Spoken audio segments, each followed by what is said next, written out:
Chapter 651, New Captain. Good news quickly came from Donggang Plantation. It only took 2 days before Li Wang successfully convinced the local survivors, including the largest survivor gathering outside of the arena east of Gan River, to become part of NAC's jurisdiction. As an economic zone of NAC, Donggang Plantation would receive the management of NAC's director stationed in Hongqian. The leader would be elected by the local residents while they enjoy high autonomy. The current leader Zhang Ping would continue to act as the first leader of Donggang Plantation. 5-year term. The chip at the back of the neck recorded the mission brief of Li Wang. After reading some of the data, Zhang Chen nodded, pleased. Even with his pickiness, he could give this guy's ability a high score of 90. Worth noting, full marks is 100. Azorder is the aircraft carrier of NAC. As the captain, you will be the commander of this aircraft carrier. In a conquest, you will have high autonomy, and the choice you make will ultimately affect NAC's interest in the conquest area. Therefore, your ability to represent the best interest of NAC is the most critical part of the test. Congratulations, you passed the test. On the deck of the airship, under the watch of all crew members, Zhang Chen took off the golden emblem from his chest and put it on Li Wang's chest, beside the knight emblem. Under the glaze of the sun, the emblem reflected a golden ray. With the shield in the middle, the view of order was engraved on top. 2 rifles crossed below the shield signaling conquest and order. From then on, he would become the flag of NAC's conquest to exert NAC's influence to places further. Feeling the hefty weight, Li Wang stood up with his back straight. His body was shaking in excitement while an inexplicable expression was on his face. After putting on the emblem for him, Zhang Chen patted him on the shoulder, gazed into his eyes, and said sternly, "From today on, order will be yours. I will fulfill my mission." The passion in his chest translated into his voice as Li Wang roared at the top of his lungs. "Great, that's the spirit. I'm looking forward to your performance." Zhang Chen laughed. The trumpeter started the music. The rough and melodious brass tone echoed in the sky. Order fired toward the lake and celebrated the appointment of the new captain. On the deck, Zhang Chen opened 10 boxes of beers and asked the cooks to prepare 8 tables of food for the 50 flight crew members. He announced the start of the celebration. It was certainly a difference to celebrate 1,000 meters up in the air. Zhang Chen drank at least 10 bottles before he was carried back to his room by his private force. The newly appointed private force captain was a young man named LVZ. It was the first time seeing the general so drunk, so he didn't know what to do. So he had to run back to his old captain Li Wang, who was still battling, and seek advice. "Well, he is drunk. Burp. If you don't know how to take care of this, just leave it to the woman. You think that general wants a man beside him when he wakes up? Dumb." Li Wang was clearly intoxicated as well. His speech became wild and disorganized before he pushed LVZ away. Embarrassed to disturb his old superior's celebration further, LVZ remembered his wise words and ran back to the captain room. Before the official handover, the spacious room was still Zhang Chen's personal bedroom. "Captain, boss already puked twice." When LVZ returned, his soldier began to complain. "Did you feed the general some medicine?" LVZ was completely clueless. "Yes, but the effect is not obvious." "Captain LV, general puked again." The scream of agony came from the room. "What should I do?" LVZ looked around while pondering for a solution. He suddenly thought of a person and immediately said, "Where did Sun Ziru go?" "Get her to take care of the general." "We are not convenient to draw a bath for the general." "She can do that." Little Wu already went searching for her. "She is not on the airship." "With all men on the airship, where am I going to find a woman?" "The entire crew is drinking. It is not possible to lower the elevation either." "How about, I'll just get someone to help General shower and change?" "But what if General is not happy?" "This is my first day on the job." Hastily, LVZ suddenly thought of a person and dragged on to one of his soldier. "Go to the command room and get Advisor Han here." "Advisor Han? Are you sure?" The soldier trembled when he thought of the emotionless female superior. "Stop yapping around, go now," LVZ said decisively. Okay. The soldier took the order, bit the bullet, and ran to the command room. "All of you, Get out. Leave this to Advisor Han. We'll stay somewhere else. LVZ ordered the private force soldiers taking care of Zhang Chen to come out. Is it really okay to just leave the general here? A soldier hesitantly asked. Are you dumb? If you're the boss, would you want a hot girl taking care of you or a bunch of sweaty men taking care of you? Stop yapping, listen to Brother LV, and let's go. Another soldier dragged his comrade out of the door. LVZ didn't know what to say and couldn't think of a way to explain to Advisor Han, so he didn't bother finding an explanation and directly left the mess in her hands to avoid the awkwardness. It didn't take long before Han Junhua walked to the door of the captain's bedroom. She furrowed her brows at the scene. Zhang Chen was snoring, his coat was taken off, and his clothes was stained. How did he get so drunk? How much did he drink? No one replied. Han Junhua turned around. The private force soldier that had taken her there already disappeared. The door to the bedroom was closed too. She expressionlessly looked at the sleeping face and was silent for a long time, before she let out a sigh. Speechlessly, she put him around her arm, and dragged him into the washroom. Without any extraneous emotion, she just purely thought she had to do something. Han Junhua took off the puke-stained shirt and looked at the firm chest. Already her heart was beating fast. She didn't have any corresponding emotion in her heart. Is dopamine excretion accelerating? Really incredible. Obviously human feelings rely on hormone secretion, but the psychic commissar is able to cut off the link between the two. Han Junhua's index finger gently tapped Zhang Chen's chest, feeling the hot temperature and at the same time feeling the odd peacefulness.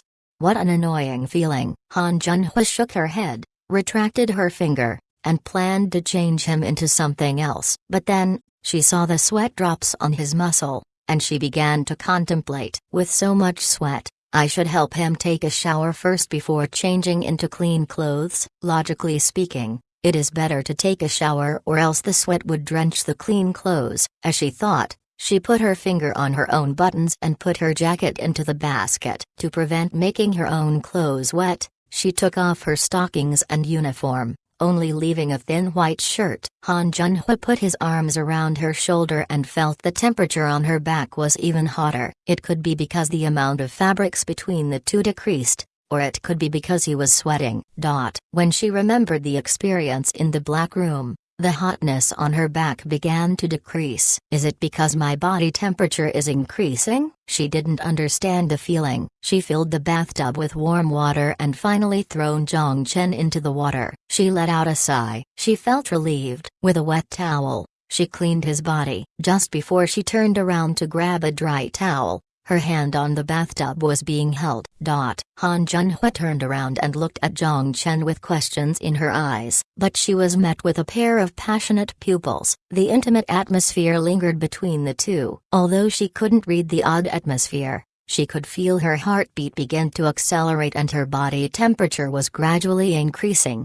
The heat from her wrist made her suddenly not want to resist. Suddenly, the drunk Zhang Chen didn't say anything and suddenly dragged her in. Without being able to react in time, she fell into the bathtub. Pooch. Water splashed around and her shirt and pencil skirt were soaked. Her eyes widened and a rare disbelief was in her eyes. The frosted glasses reflected two warm-colored figures followed by a monotone monstrous roar. Bathtub, toilet, sink, hallway, desk, the sheets in the middle of the bedroom. The marks of battle could be seen everywhere. The gorgeous face like an eternally froze ice without any expression began to melt into the flush of the spring rain, starting to ripple in the nightfall. Chapter 652, Quantum Computer Research Institute. Because the first time was in the bathtub, the mark of her virginity was nowhere to be found. The only evidence that could prove what happened last night was the still lingering pain. Han Junhua felt the unforgettable sharp pain and a hollowness in her mind, but it was soon filled up by something else. It was difficult to describe. She was hugged tight by the muscular arm. She slightly moved her neck and adjusted into a more comfortable position while savoring the inexplicable after feeling. If I could. From this warmth, of course, she knew if Psychic Commissar could be removed this easily, she would be underestimating the power of technology. She lied flat while staring at the ceiling. She felt tired, so she temporarily gave up on thinking. The warm but heavy breathing hushed into her ear and made her tickle, but it was also oddly reassuring. It is hard to believe, the dependence of the environment because of temperature is too stupid. As she thought, her mind began to turn cloudy. She closed her eyes at dawn to fall asleep again. It was not until noon did the two wake up to Sun Ziru's grin. Zhang Chen opened his eyes and watched the gentle smile. He had a feeling of being caught cheating. Boss, you can't blame me for that. We wanted to go find Miss Sun, but she was not on the airship. LVZ tried to justify himself with a bitter face. But you can't go find June, Advisor Han. You can just find anyone to change for me. Zhang Chen criticized him snappily. Although Han Junhua didn't say anything when she got up, nor was she angry, she didn't have any extra expression at all. However, Zhang Chen had a feeling where he owed her. Then next time General is drunk, I will find you a man. LVZ carefully said. Just find Advisor Han. After kicking LVZ out, Zhang Chen packed up, got off the airship, and officially moved the command post from the air to the ground. When he stepped into the newly built command post, he bumped into Sun Ziru waiting at the door. Still the same long dress, Ziru looked at Zhang Chen with a grin. Are you all packed up, brother-in-law? I'm packed up. Zhang Chen awkwardly replied. Brother-in-law looks a bit tense. Do I? Ha ha, ha ha ha. Zhang Chen forced a few laughs, but it was not enough to fool Sun Ziru. Sun Ziru slowly strolled beside him, took the luggage in his hand, and whispered into his ear. I promised sister to look after you when you're outside. It was an accident. Zhang Chen looked away in embarrassment. Oh, how are you planning to treat Sister Junhua then? Although there was still a smile on her face, Sun Ziru's eyes were mixed with a hint of seriousness. Silence lasted for half a minute between the two. Although he knew he was greedy, Zhang Chen still said the most honest thought in his mind. I'll take responsibility. Humphrey. Sun Ziru turned around, left Zhang Chen, and walked to the hall. But just a few steps later, the dress swayed and she quickly turned. She looked back with a grin. Looks like you still have some conscience. If you didn't take responsibility, I would have been disappointed. That's something odd to be disappointed about. Zhang Chen facepalmed. With her finger on her lips and still the same gentle smile, Sun Ziru titled her head, unaware. Is it? After nearly half a month of investigation, the precise location of the Quantum Computer Research Institute was determined. The location was in the High Technology Park in the east. Due to the structure of building primarily resided below ground, it was able to be preserved. Although it was not far from the blast center of the nuclear explosion, the structure only received minor structural damage. Because of this, the place became a nest for mutants and resided a dangerous mutant named Piano Queen, a mutated spider. The head-sized spider did not rely on venom or teeth to hunt, but used its spider web to form deadly traps to wait for the prey to step into their own death. The near graphene ring structure even possessed the resiliency of nanomaterial and was almost undetectable under a faint light environment. A fly passing through the scattered web could still fly 2 or 3 meters before being cut cleanly into several pieces. Even the death claws could suffer a tragic ending if it accidentally entered its territory. It was hard to imagine a small creature 2 centimeters tall could evolve into such a deadly creature. But Piano Queen's weakness was obvious. Once their traps were detected, they would lose the purpose of the trap. Without any attack ability, they had no way of fighting back before being burned by NAC soldiers with flamethrowers. After the mutants in the building were cleared out, reconnaissance soldiers began to search the internal of the building and finally determined the core lab of the Quantum Computer Research Institute to be located on the most bottom floor. Here comes the show. In a building preserved with PAC core technology, the security level was naturally not low. Even 20 years after the war, the security robots hidden in the corners of the building still maintain their functionality while waiting for intruders to wake them up. When Zhang Chen determined the security level of the building, Zhang Chen executed the attack. Obtain the password. Funny, After so many years, where was he going to find the password? As to hacking, that was even more of the question. To display the hacking skill at the Quantum Computer Research Institute was making a fool of oneself. The network security level was at least double of the bank. Even Yao Yao wouldn't be of help. LVZ took the private force and, following Han Junhua's plan, exploded the side wall of the research institute before successfully entering the building. Eerie blue laser bullets danced among the hallways and collided with the orange bullet hailstorms. Because of the security system established by the quantum computer possessed high information suppression ability, the soldiers inside the building could not use drones or robots to assist them. Zhang Chen finally understood why the Zhao Corporation couldn't get a few quantum computers. It was pretty darn difficult to obtain one. But fortunately, the private force soldiers were prevailing. With the support of the soldiers, they took an entire day to break through the security system of the building to arrive at the lab on the bottom floor. Is this the production line for the quantum computer? Zhang Chen looked speechlessly at the production equipment piled into a small mountain on the floor. Damn, just by placing them together, they occupied over 1,000 square meters in area. To move the equipment out from underground, scientists from Fallout Shelter 027 had to travel there through the blimp and instruct the soldiers on what could be taken apart and what must be moved with extra caution. The parts were packed up, data copied, not even a single table or chair was left behind. With the scientists' directions, NAC soldiers raided the entire lab as if locusts had swarmed a crop field. The scientist responsible for the research of quantum computer was Zhang Fan. He was standing beside Zhang Chen currently and explaining to him some of the technical backgrounds. This doesn't include the general electronic parts as well as the shell of the computer. Just give me some numbers. How many people do I need to get a plant running? How much land do I need?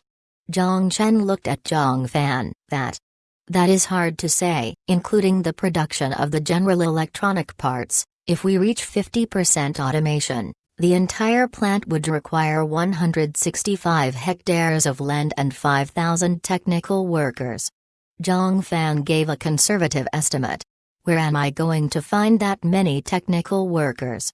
Zhang Chen said with a headache. All the technical workers in the 6th Street were barely that number. General, don't think it as being too difficult. Knowledge can be learned through the virtual reality education system, and with the unopened Fallout shelters in Wanghai, there are plenty of workforce with a high academic background, Zhang Fan said. Fallout shelters are too unreliable. One would only pop up once in a while. Let's think of a way to speed up the process. How long would it take to train a technical worker in the virtual reality education system? Zhang Chen paused, before he added, starting from zero. Probably a year. That's too long. Zhang Chen shook his head. It would probably take a year to absorb the technology in the production line. It is not too long, Zhang Fan explained. NAC's gap in quantum computer is too large. Do you have any way to solve the production issue as soon as possible? Zhang Chen's eyebrows furrowed. Without letting Zhang Chen down, Zhang Fan nodded, but he was hesitant. Of course, since we obtained the technology related to the quantum computer, we could use 3D printing to produce at a small scale. But the disadvantage of this method is obvious.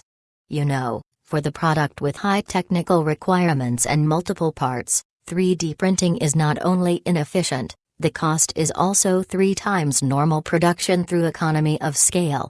3 times? Give me an estimate. A commercial quantum computer will at least cost 300,000 credits. Zhang Chen twitched at the response. The war only costed 400,000 credits till now. While he was pained, the money still needed to be spent. He will obtain the material from the modern world, which should bring some cost savings. If the production problem of quantum computers could be solved, the expansion speed of the virtual reality network could be sped up in the modern world.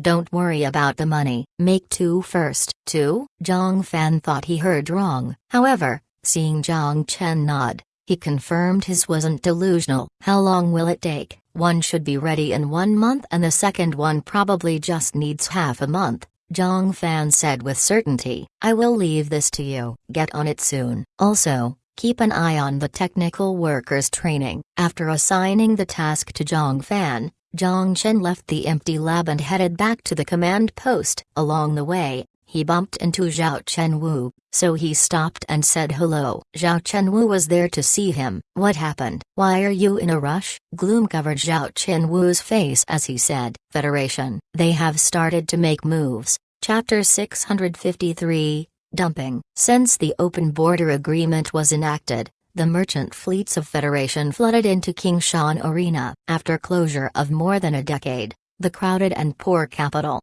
the present-day Qingshan town, finally welcomed its long-awaited prosperity.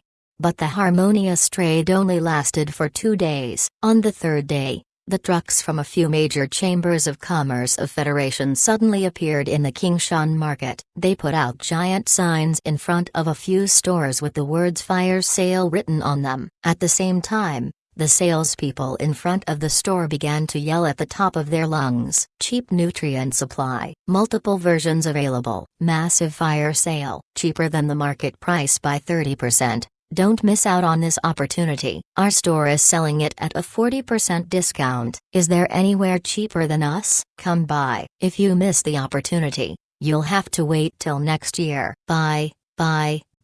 Since this is a necessity anyways with a long shelf life, it is not bad to store it at home. Where are we going to see such a massive sale again? The residents, seeing the opportunity, all gathered around. With the shouting and yelling, they took out the crystals from their pockets and grabbed the cheap nutrient supply. The unexpected sale made all the store owners stare at their empty stores, completely dumbfounded. Fire sale as well? But the merchants from Federation were all selling near cost. Some merchants even discovered that the price was lower than their cost. Rather than selling their own nutrient supply, it was better to purchase from Federation's store. Nobody thought that the common necessity could cause a massive shockwave. People had ideas. The major retailers of nutrient supply in Qingshan gathered together to discuss about purchasing the nutrient supply from the merchants of Federation, and then slowly wait for the excessive nutrient supply to be consumed by the market before letting the market price become rational.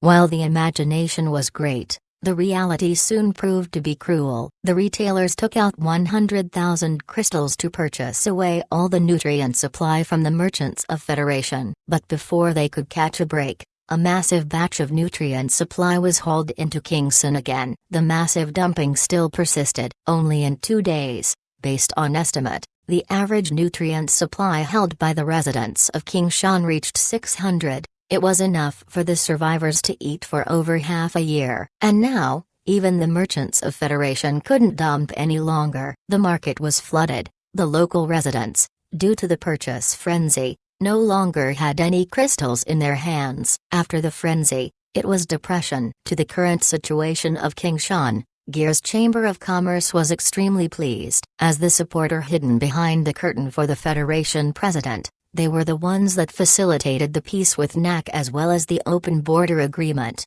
and the perpetrator of the nutrient supply dump.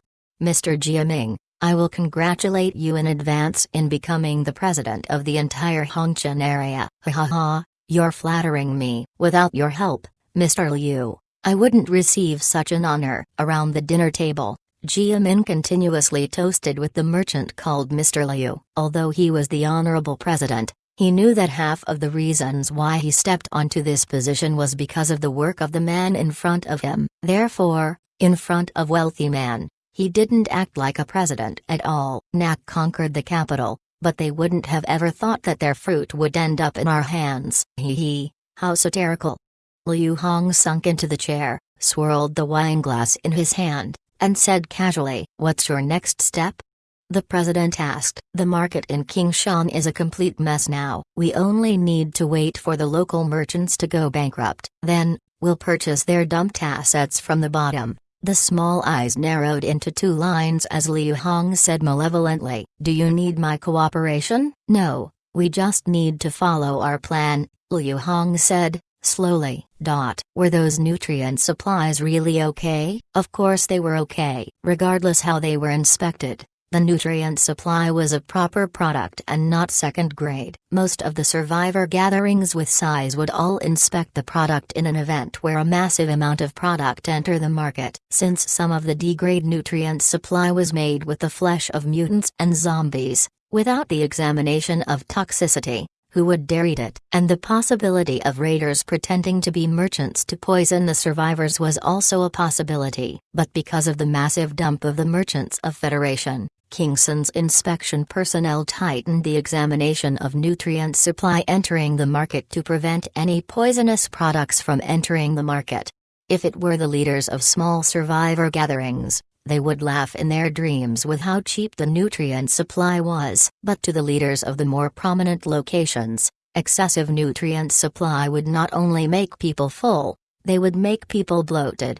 There are currently 3 nutrient supply retailers with a partnership with our cooperation that have gone bankrupt. If the nutrient supply price continues to remain low, with consideration of the margin, we must close the 100 acres mutated fruit plantation in Golden River Farm. Of course, I won't do that. But there are smaller shareholders demanding us do that, Zhao Chenwu said. What do they want to do?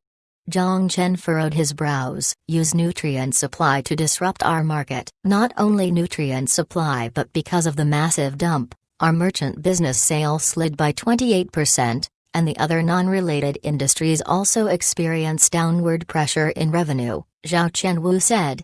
Using nutrient supply to raid the currency from the consumer's hands and forcefully extracting the buying power from the market. Not only is nutrient supply affected, the instant noodles, compressed crackers, canned food, and other replaceable products also experienced dramatic influence. Weapons, ammunition, and even clothes are impacted. Not only that, inside the 6th Street Bank Exchange, the price of land sales of Golden River Farm also slid down. Since, if Federation has such cheap nutrient supply, the raw ingredient mutated fruits are also affected. Chain reaction? It is impacting the 6th Street 600 kilometers away, Zhang Chen thought, but I don't understand how they can supply the market with this much nutrient supply. Are they not afraid of going bankrupt with the dumping strategy? They could use the crystals they obtained from the dump to purchase the depreciated land. In this case,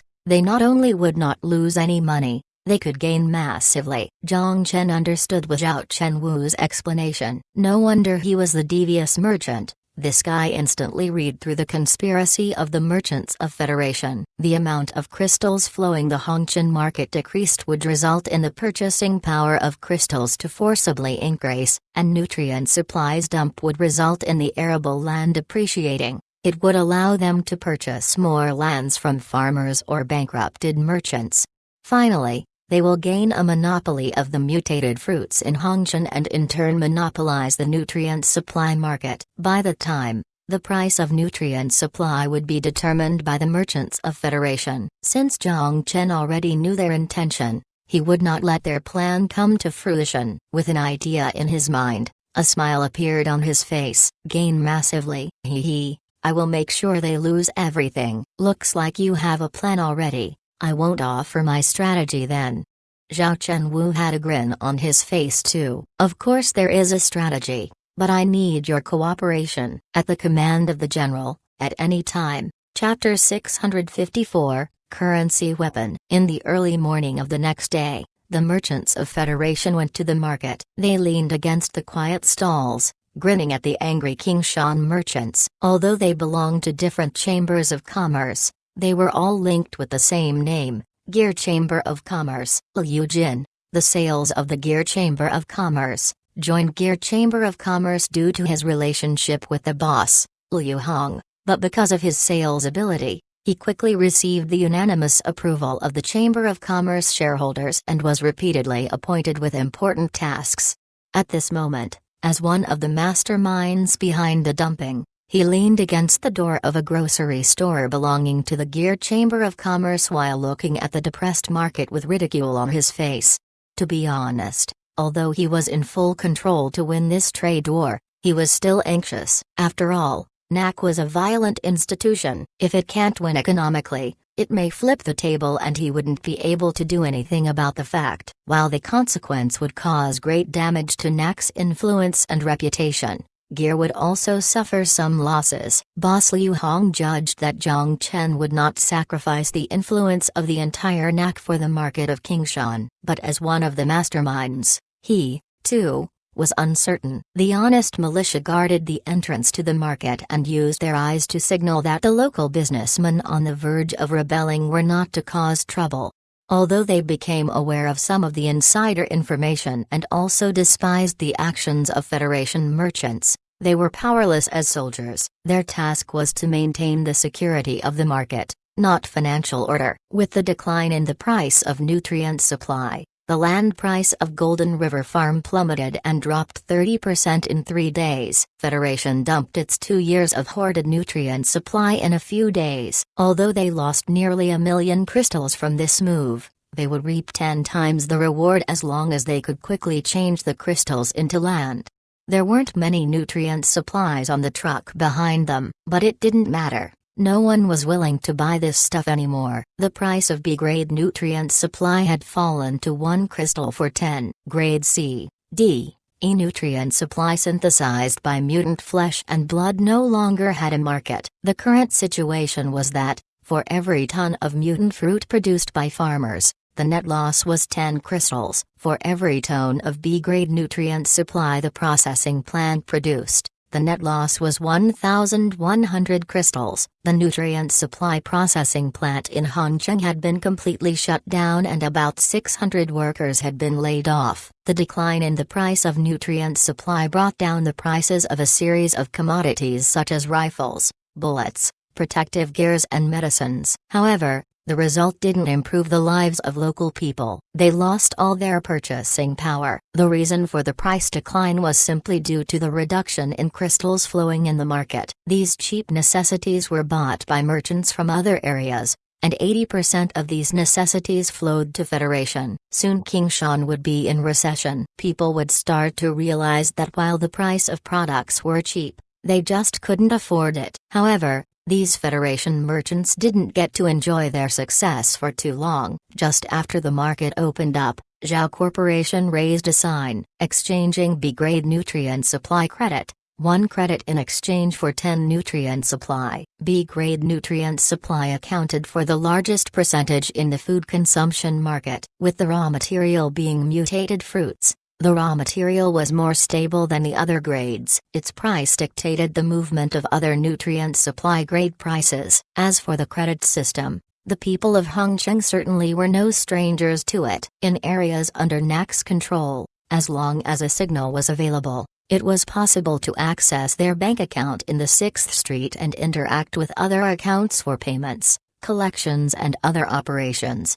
In addition to digital currency, the 6th Street Bank also issued banknotes for merchants to use in other regions. Therefore, in areas outside of NAC, it was also possible to see the notes being used. The merchant fleets heading east all recognized the value of the note. At present, the accepted exchange rate between credit and crystal was 1 to 5. In places further, the rate was 1 to 4 or 2 to 5. However, in Hongcheng, the standard exchange rate was used. Under normal circumstances, the price of a B-grade nutrient supply was 0.5 crystal. The current market price was 0.2, exchanged into credit, it was 0.04. What is the Zhao Corporation thinking? A nutrient supply purchased at a price of 0.1 credit. Is it trying to artificially inflate the price of the nutrient supply? Liu Jin was in disdain. It was too late to do anything. Even if they ate all the losses and bought all the products available in the market, it would still be futile. The survivors would be happy to sell their nutrient supply at 0.1. But would they be willing to buy at a price of 0.1? And they already reached the goal of boosting the value of crystal, disregarding the fact the survivors here had yet to adopt to the credit system. Even if everyone recognized the value of the credit system, crystals would still remain the strongest currency. Unless NAC transported crystals by truckloads from other places to here and forcibly injected them into the market. Or else, no matter what they do, it would be futile. Boss Liu, what is it? Liu Jin, in a cheerful mood, looked at one of his pawns. He was in a good mood. He was about to lead Gear Chamber of Commerce to launch the first attack in monopolizing Hongcheng's nutrient supply market. However, just as he was fantasizing what kind of praises the Gear Chamber of Commerce would award him with, his pawn, while trembling, handed him the newspaper. "This is?" Liu Jin frowned and took the newspaper. "The newspaper from the 6th Street. A scanned copy from our merchant fleets." Liu Jin opened the newspaper and slowly scanned the contents of the newspaper. However, when he saw the headline, his heart suddenly sunk. 10 mutant farms in Huanghai all announced an increase of production simultaneously. The value of crystal could experience the biggest drop in a single quarter. 6th Street raised the official exchange rate between credit and crystal from the original 1 to 5 to 110. At the same time, NAC announced that because of the overcapacity of crystal ranches, crystal was in a state of oversupply at the 6th Street. In order to encourage investors to use credit with more stability, all real estate transfer in areas covered by NAC signal must be settled by credits. If crystal must be used, a tax would be imposed on both buyers and sellers. Seeing this while also witnessing more people gather around Zhao Corporation's shop, Lin Jin was sweating profusely. It's just shameless to directly manipulate the exchange rate. Not just that, the combination of moves made by the NAC directly prevented the possibility of purchasing real estate assets from the bankrupted survivors. In just the past 5 days, the crystals they hoarded by dumping nutrient supply suffered astronomical loss. Now, even if they hauled trucks full of crystals, no one would be willing to trade with them unless they paid a higher price at a exchange rate of 115 or even 120 to sell their crystals, or else no one would use their credits to exchange for the depreciating crystals. Gear was now stuck with crystals. It's all over. Liu Jin dropped down on the ground. He felt dizzy. He pushed away his pawn who was trying to help him up, stormed into the store, and took out a phone from the drawer. He must get in touch with his boss. At the moment, Liu Hong, the owner of the Gear Chamber of Commerce, was sitting in an office chair, staring blankly at the ceiling of the office. The loud phone rang in the office, but he didn't want to pick it up. Just half an hour ago, the wealth of the Gear Chamber of Commerce shrunk by half, and shareholders were blowing up his phone with phone calls. He already considered all kinds of situations, including the NAC accepting losses by purchasing the nutrient supply in the survivors' hands at a premium. He also considered NAC breaking the free trade agreement and learning from Empire in terms of imposing high tariffs on foreign businessmen. That way, they'd avoid the depression of the market at the expense of raising the cost of living for locals. However, he did not consider that the NAC would actually leverage the currency itself, and this move directly handicapped the Gear Chamber of Commerce, so sudden that it completely caught him off guard. After a long silence, Liu Hong silently took out a cigarette from his pocket and lit it up. He rarely smoked in the office. Although he was the most powerful man in Federation, he had strict control of himself. But now, he wanted to relax. Liu Hong closed his eyes, leaned back against the chair, and began to think about the next countermeasures. However, what made him desperate was that he couldn't think of any good measures. If NAC was set to push the new currency into Hongcheng, even if Gear Chamber of Commerce controlled even more crystals, it could not fight back against the currency. Wait for the value of crystal to return to normal? They couldn't wait. Just then, his secretary opened the door and walked in. Looking at the gorgeous figure in her suit, it was the first time Liu Hong felt bored and annoyed. "What is it?" "I said let me have some time alone, boss." Secretary Xiao gulped. "Hurry up." Liu Hong pinched the cigarette and said impatiently, "Our third largest shareholder, through Federation's stock exchange, sold her shares to NAC," Xiao said quickly. For a moment, Liu Hong's eyes turned red, and he suddenly stood up and grabbed the collar of his secretary. "What did you say?" "That bit Wukian sold her shares to NAC?" Yes. Xiao trembled and answered while gasping for air. Liu Hong let go of the secretary's collar and sat back in the office chair. Xiao was coughing as she tried to gain her breath back. Inadvertently, the corner of her eye spotted her boss. She was surprised. The savvy business leader instantly aged by a decade. Chapter 655, Peaceful Takeover. The exchange rate was like a knife. If it were used well, it would be able to cut off a large piece of meat from the players participating in the market without any effort. The Federation's merchants attempted to completely shrink the mutated fruits farm area by dumping low-priced nutrient supply so that they would then gain complete control of the nutrient supply production. However, Gear Commerce of Chamber did not think that the NAC would directly devalue the crystal in their hands through leveraging the exchange rate. NAC had complete control of all the mutant farms in NAC region, and those farms accounted for 20% of energy consumption in NAC. This was already a very high number. Depreciation of the crystal was like a double-edged sword, hurting others and hurting oneself. The only difference was that NAC could withstand this loss and could wait until the value of the crystal returned to normal. But the Gear Chamber of Commerce couldn't, unless they didn't want to do business and hoarded the crystal in the warehouse for a long time, unless NAC opened a dedicated channel for the exchange of credits and crystals. But it was obviously an unfeasible option. Zhao Corporation purchased about 500,000 boxes of nutrient supply from the market and transported it back to the 6th Street by NAC's cargo airship. Now the population of the 6th Street exceeded 100,000. The floating population was above 70,000, and hundreds of merchant fleets moved through the area. The nutrient supply consumed every day there was 3 times that of Hongcheng. The excess nutrient mixture would soon be transported out of the 6th Street by merchant fleets to other regions. With areas under NAC control free of any danger, the cost of transportation was very low. With Qingshan Market returning to normal, there was still a few incidents left to be resolved. The Gear Chamber of Commerce was in a desperate situation. It was about to welcome its inevitable collapse. Zhang Chen immediately sent a merchant from NAC to register a shell company in Federation, and then contacted shareholders other than Liu Hong about the acquisition of their shares. Instead of using the depreciated crystals, he used credits. The minority shareholders wanted to get rid of their shares as soon as possible. Although the rational majority shareholders were wary of the hostile takeover proposal, when NAC's premium rose from 10% to 20%, they couldn't resist the temptation.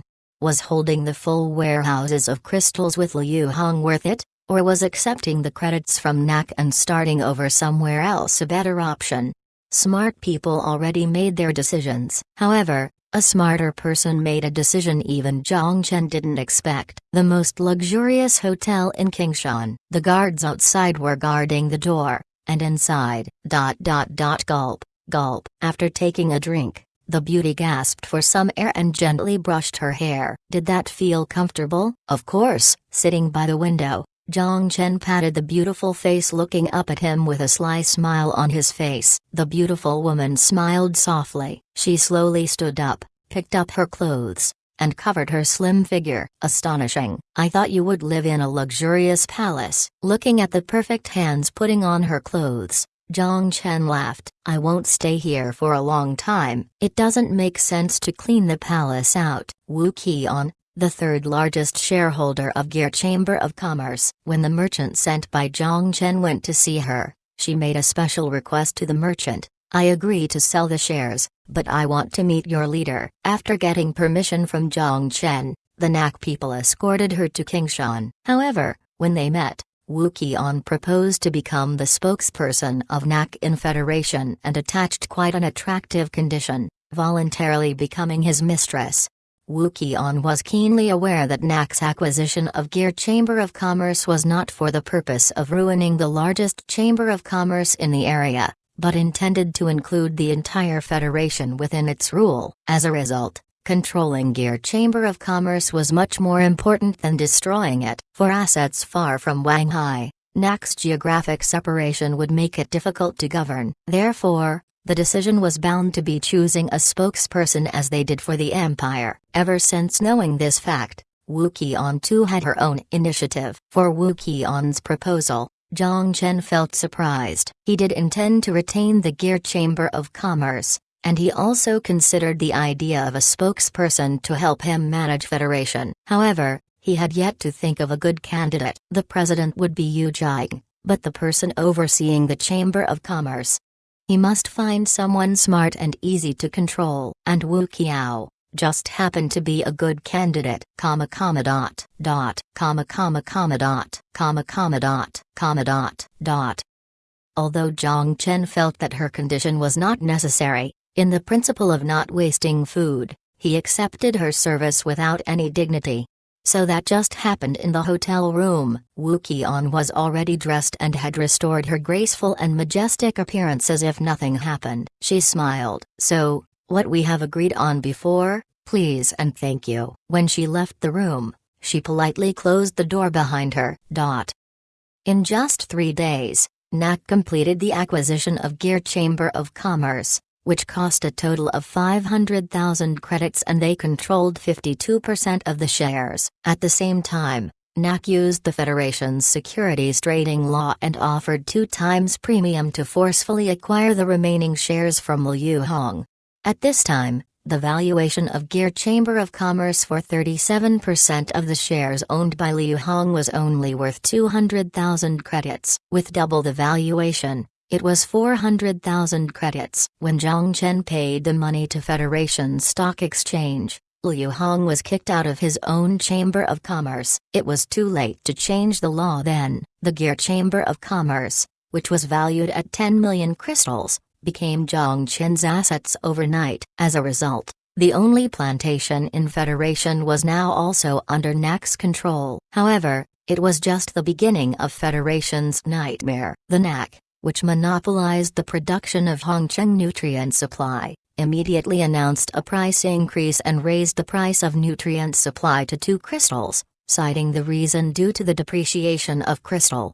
Commodity prices skyrocketed by a factor of 4. The prices of other Federation goods also skyrocketed. Although the number of crystals in Federation citizens' pockets did not change, the wealth of every citizen shrunk. Facing the strength of credits, the circulating crystals in Federation plummeted, and because the survivors of Hongcheng had already exchanged their currency for credit, the price increase didn't impact them significantly. The only ones affected were the hunters who hunted for crystals, but the loss was negligible for NAC. NAC's first stab penetrated Federation's chest. The dissatisfied people naturally unleashed their anger on the president. The wave of protests completely collapsed the city. At the same time, Ji Yukan, the NAC ambassador, announced his resignation and returned to Federation's parliament. He stood in front of the public and told the story of the assassination attempts on the president and how NAC saved him. No matter which era,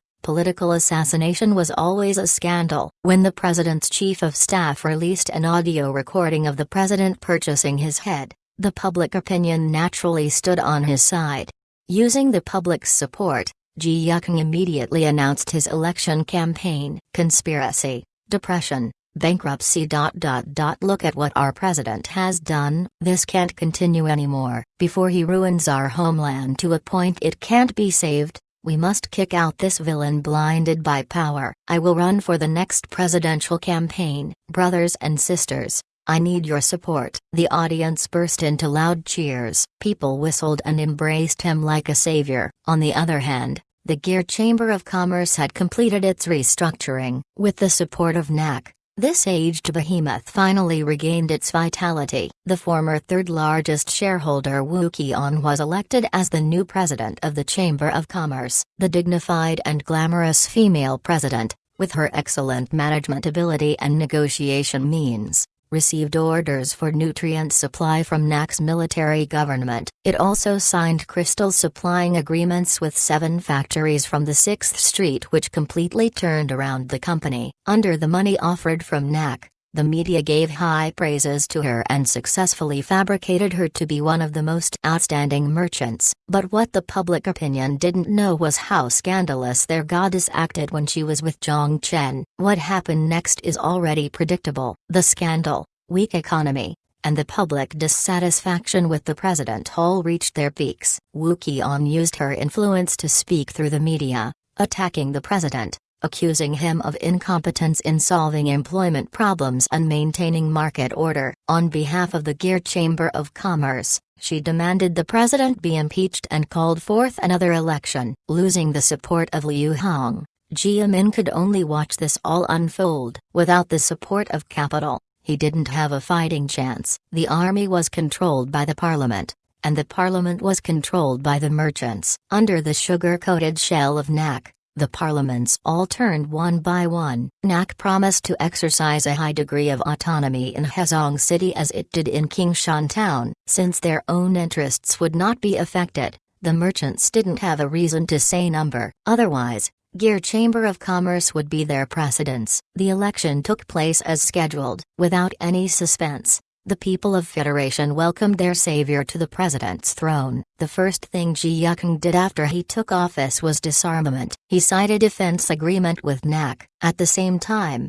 the price of the nutrient supply controlled by NAC fell, showing his people the president's ability. Just like that, without a single shot fired, NAC's flag rose above Federation. Chapter 656, The Gloom to the North. In early September, because of the dumping event, Zhang Qin's return was delayed by a month. But following the conclusion of the Federation election, everything returned to peace. With the leadership of Ji Yukeng, Federation and NAC signed a more cooperative alliance agreement, officially marking the complete control of Hukeng by NAC.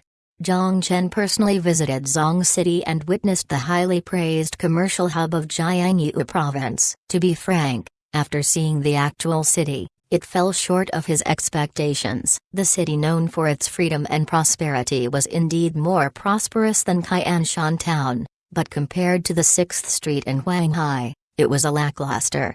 But after observing the local industries, Zhang Chen noticed a few interesting things. The membrane filtration technology of Zong City was more advanced than Huanghai's technology. It was no surprise that the price of nutrient supply there was lower compared to other areas. Their genetically modified karm trees not only produced similar quality tree sap to Shenxiang, but the production was also 20% higher per tree. They also possessed artificial intelligence for improved graphene production technology and an array of technology. After Federation joined NAC's jurisdiction, their secretly guarded technology flowed into NAC's territory through trade routes. From this point of view, the cost of merging Federation was negligible. Wu Qian, from the Gear Chamber of Commerce, accompanied Zhang Qin on the tour. As the people of Federation watched, Wu Qian utilized her exemplary diplomatic tactics to mediate the conflict between Federation merchants and NAC and facilitated a partnership between both parties. The fact that both leaders could walk side by side together successfully proved her skills. Of course, their relationship wasn't as simple as what the public saw. During the multi-day visit to Zong City, Zhang Qin walked out of Wu Qian's private mansion feeling refreshed, and at the same time, Wu Qian went to work with dark circles around her eyes and her mind constantly slipped when she was working. In meetings, she was clearly overworked. The employees of the Chamber of Commerce didn't notice the abnormal behavior of their female boss. Instead, they thought she was working too diligently for the company, which caused her to be sleep-deprived. If the people who envied her figure knew she was being trained every night by a man, would their worldview collapse? Zhang Chen occasionally entertained that thought.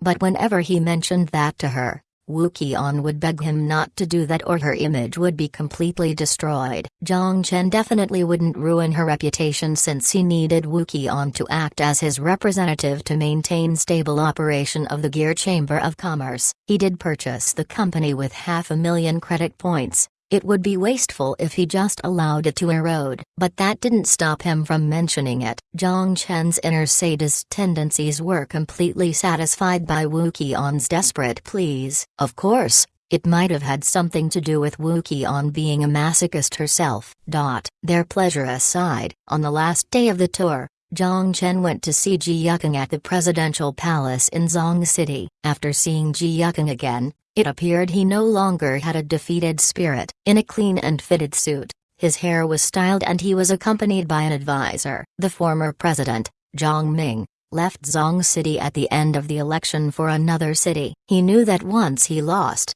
Ji Yukeng, who was the victim of his deceitful tactics, would not let him go easily. But his previous advisor, Zhu Qingwei, wasn't so lucky. Because he was late by a few steps, Evidence of unlawful transactions was presented against him, and the former owner of the Gears Chamber of Commerce, Liu Hong, was then arrested to await trial. The judge already hinted to Ji Yuqing that Zhu Chengwei could get a sentence of at least 10 years. With a taste of power, Ji Yuqing was naturally loyal to Zhang Chen because he knew everything he enjoyed was due to that man. If Zhang Chen wanted him to lose everything, it would only take a sentence from him. Zhang Ming, who fled, and Zhu Chengwei, in prison, were all perfect examples. We're currently discussing the proposal to join NAC's economic zone. We already explained to the public that it doesn't mean we're surrendering to NAC, and it doesn't mean we're being controlled by NAC. It's only a method to facilitate cooperation between the two parties. NAC's merchants can have easier access to investments in Federation, and we will no longer need to pay for our defense budget. The money can go toward more meaningful things. Is there anyone who objects? Zhang Chen asked casually. Of course, but only a small number. Ji Yuqing's eyes shifted. His fingers were crossed on the table, and with a reassuring voice, he said, "We'll convince them. No need to be so anxious." Zhang Chen took a sip of his tea and leaned on the sofa. "I said I'd make you the president, and it became a reality. I also said that as long as you listened to me, you would continue to sit on the throne. Of course I trust you. I'm just not used to it yet." President Ji let out a long breath. His tense shoulders loosened slightly. "Try to get used to it." "I will." Zhang Chen nodded. After a brief pause, he continued, "Did you discover anything about who sent the letter?" Zhang Chen was still curious as to who leaked the password to Federation. Since it wasn't Dr. Sun, who else was connected to Fallout Shelter 072? The survivor of the disaster mentioned by Sun Zhao, the perpetrator of the attack, or some other person? "We have some information now, from Zhu Chengwei, the former advisor. We obtained some insight through some special methods." Ji Yuqing grinned. "That's fine. I don't want to know about the details of your interrogation. Get to the point," Zhang Chen said with irritation. Ji Yuqing immediately replied, "The Northern Alliance area." "The Alliance area? Did they reach this far already?" Zhang Chen's brows furrowed as he muttered to himself. Ji Yuqing didn't disrupt Zhang Chen's thought and waited for him to continue. "Where did they go?" "They? The Northern Alliance area people." Ji Yuqing shook his head with regret. "I sent people to search for their whereabouts, but the trail ended 10 days ago." 10 days ago? They left the Dad of Deathclaws Hotel in Zong City, then no one saw them again. Dad of Deathclaws? Zhang Chen's eyebrows jumped. What kind of name is this? Isn't Deathclaws a matriarchal species? 10 days ago, the second day of your presidency. That's right. Ji Yuqing nodded. Then can we interpret that to mean they took away former President Mr. Jiaming? Zhang Chen said in an undertone. That's also what my advisor and I thought, but we couldn't find any evidence that proved a connection. Ji Yuqing forced a smile. Evidence is only one part of the equation. I'm not a judge, and sometimes I trust my instincts more. It's just like how the media can't find evidence for the connection between us when we do have a connection. Zhang Chen tapped the back of his neck with his finger. Ji Yuqing gulped. He was injected with an honorary chip and was officially a Knight of NAC.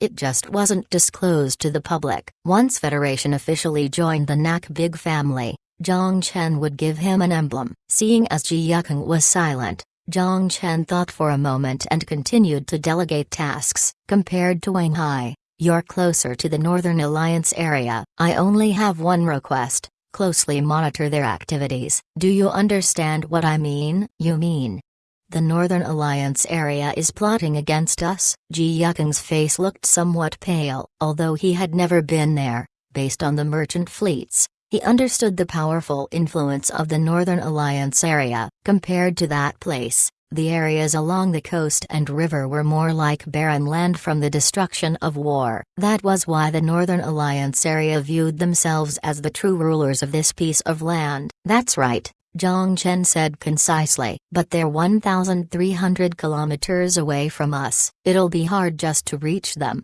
Ji Yuqing said with a bitter smile. It's only 1,300 kilometers, 2 times the distance from Wang Hai to Hukan. A long time ago, they declared war on us. It's just that after 10 years, the fated invaders never arrived. But we never forgot about their declaration. Hopefully they forgot about it, Ji Yukeng said. I'll never dare to imagine that our enemy forgot about us. Jiang Chen stood up, paused, and looked at Ji Yukeng sternly. If they ultimately fulfill their declaration of war and fight against us, it will be a war between civilizations. A war between two civilizations was far more tragic than a war between barbarians and civilization. I understand. Ji Yukeng nodded with difficulty, then continued to ask while looking at Jiang Chen, who was standing up. Are you planning to leave? That's right. I'll return to Wanghai tomorrow. I'll have to count on you for all the Federation-related affairs. Ji Yukeng took a deep breath and said sincerely, leave it to me. Chapter 657, Victorious. Finally going home. On top of Azorder's steel deck, gazing at the rising sun from the edge of the apocalypse, Jiang Chen was eager to return. He had been away for 2.5 months, which was far longer than the originally planned 1-month journey due to various troublesome problems. Of course, the rewards from this journey were incredible. Based on valuations from 6th Street Bank analysts, this battle contributed at least 5 million credit points to NAC's economy. But he didn't want to think about the losses and gains. He only wanted to enjoy this beautiful view. The weather is quite nice today. Sun Ziru came up from behind him. She gently tucked her messy windswept hair behind her ears. There's no radiation dust, we just see pure blue and white. This is the sky's original color. The rolling clouds were like fresh-picked cotton, like waves. They swirled around the mountain range. The order sailing between them was just like a small boat. In contrast with the pristine blue sky, below the steel airship were ruins and shambles, broken highways and tree-covered skyscrapers, as well as occasional flames. How big is our territory now? Glancing down from the edge of the airship, Jiang Chen abruptly asked. From the 6th Street to Yukon Federation, we have around 110,000 square kilometers of area under control, Sun Ziru gently said. Because Sun Ziru often helped her sister with taking care of affairs, she knew bits and pieces of information. There were lots of NAC inspection stations in Suhang Province, and some NAC outposts were also established to provide supplies and protect traveling merchants and local survivors. On the other hand, Jiang Chen, the boss, didn't know how big his territory was at all. Just that much? Jiang Chen muttered. In almost 2 years, they only occupied around 1/100th of the Huxia region, not to mention the entire Pac-Pacific area. Sun Ziru rolled her eyes at his greedy comment and started to giggle. We're doing very well. Even with 110,000 square kilometers of land, only less than 10,000 square kilometers are developed. Zombies and mutants are present in the other areas. Civilizing the land is far harder than invasion. That's true.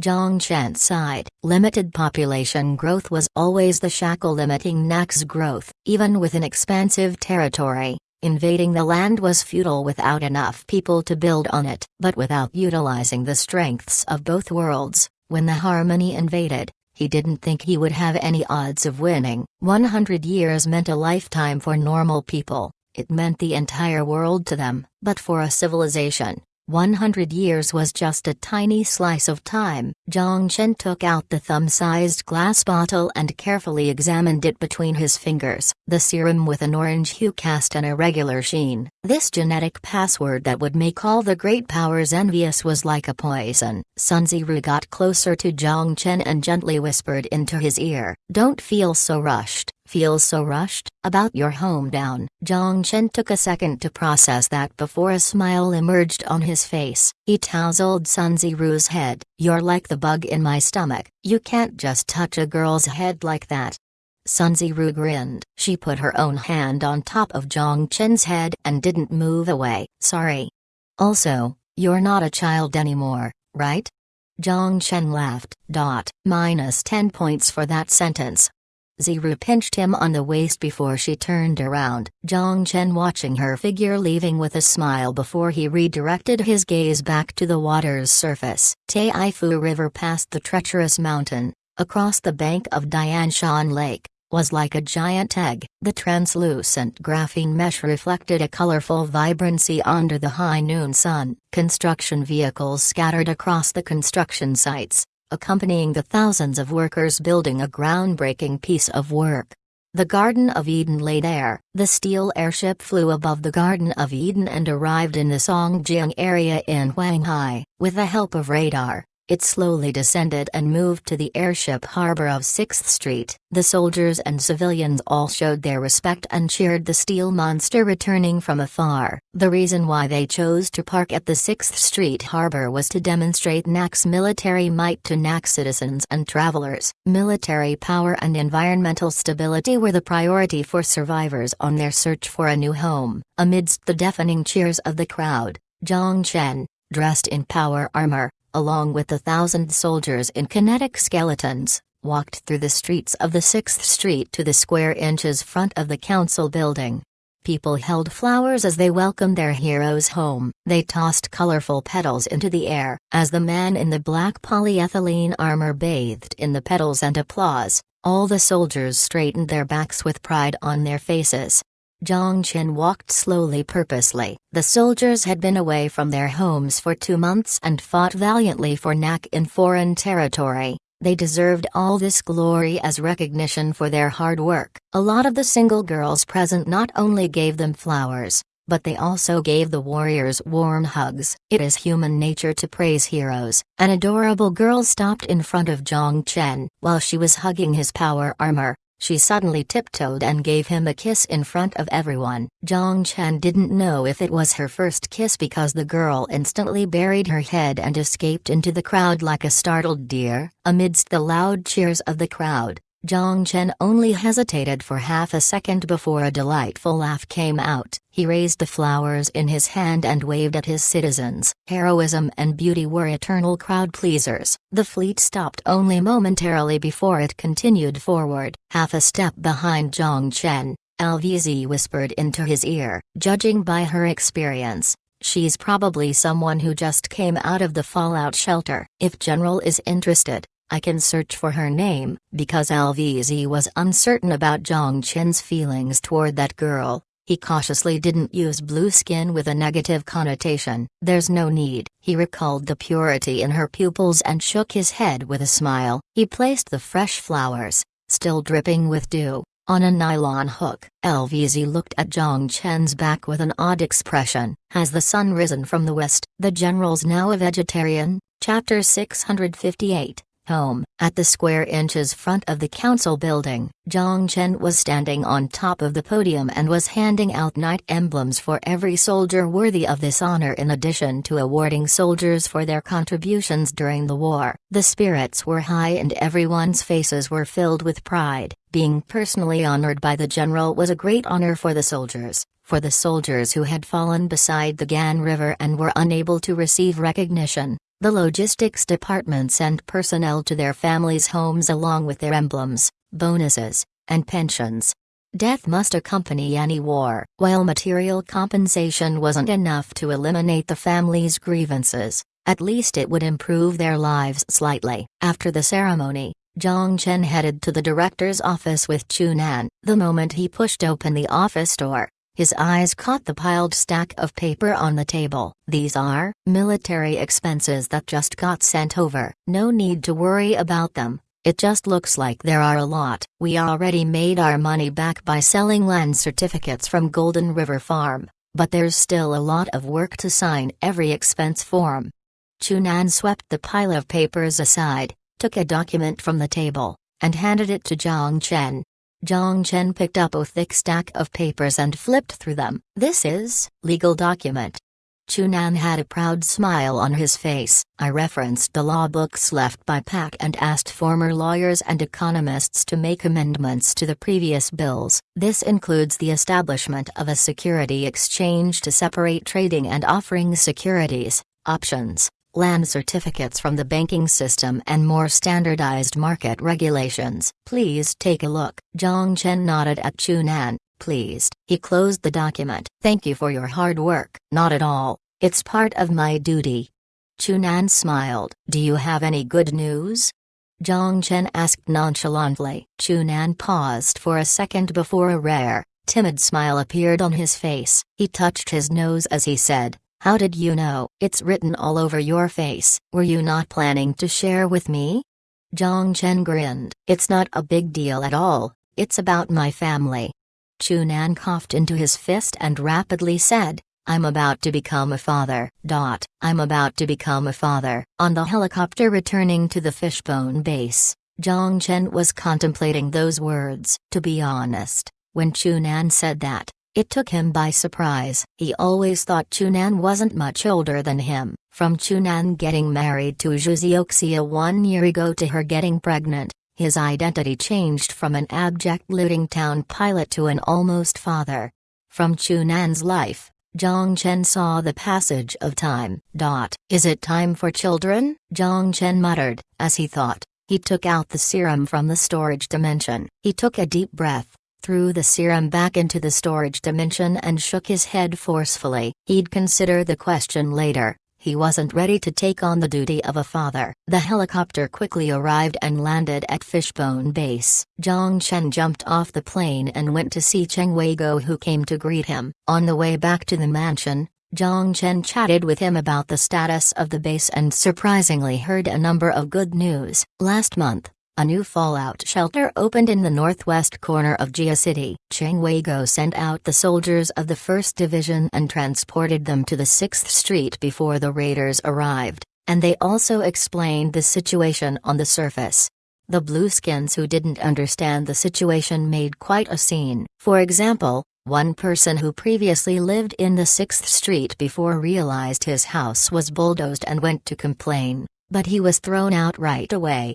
Based on investigations, there were no observers in the fallout shelter, meaning that the purpose of this fallout shelter was truly to preserve the population without any other purpose. These fallout shelters were mostly comprised of hibernation chambers. For the survivors, it was only a blink of the eye while they traveled from a peaceful era to the apocalypse. It was as if they took a maglev to the fallout shelter in the morning, wearing a suit and holding a briefcase as they entered the metal gate, then laid inside the hibernation chamber afterward. Once they woke up, the world outside was entirely different. If Fishbone Base hadn't taken care of them, some of them might have died or been forced into slavery. Some of them might have abandoned the dignity of civilization and become hobos wandering the wasteland. Of course, because of the existence of NAC, they didn't need to suffer that kind of agony. Accept, educate, and release to society. NAC needed their knowledge and abilities,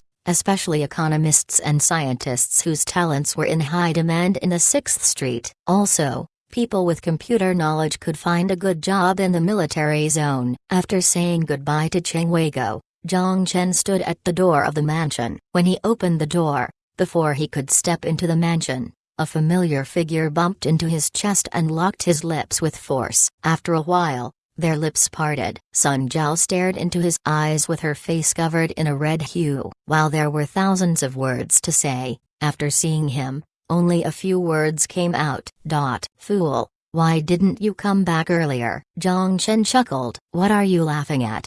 Sun Jiao stared at him. "No, nothing." "Right. Where is Ziru?" Sun Ziru returned to the base by helicopter after she got off the airship. She wasn't a soldier, so she didn't need to attend the victory ceremony, nor was she interested in attending either. "She's still at the office. She told me you'd be back in the afternoon and let me come home early," Sun Jiao said, slightly embarrassed. Her younger sister just dropped off her luggage after a long trip and immediately went to help her. That made Sun Jiao feel embarrassed as the older sister. But then she thought about Sun Ziru spending 2 months alone with Zhang Chen and her embarrassment quickly dissipated. Sun Jiao hugged Zhang Chen for a long time before she let him go. She planned to save the rest of her affection for midnight. Yao Yao's mouth pouted while she stared at the two of them. She had been twiddling her thumbs for a while. Seeing Sun Jiao finally letting Zhang Chen go, the little girl immediately stopped twiddling. With both hands behind her back,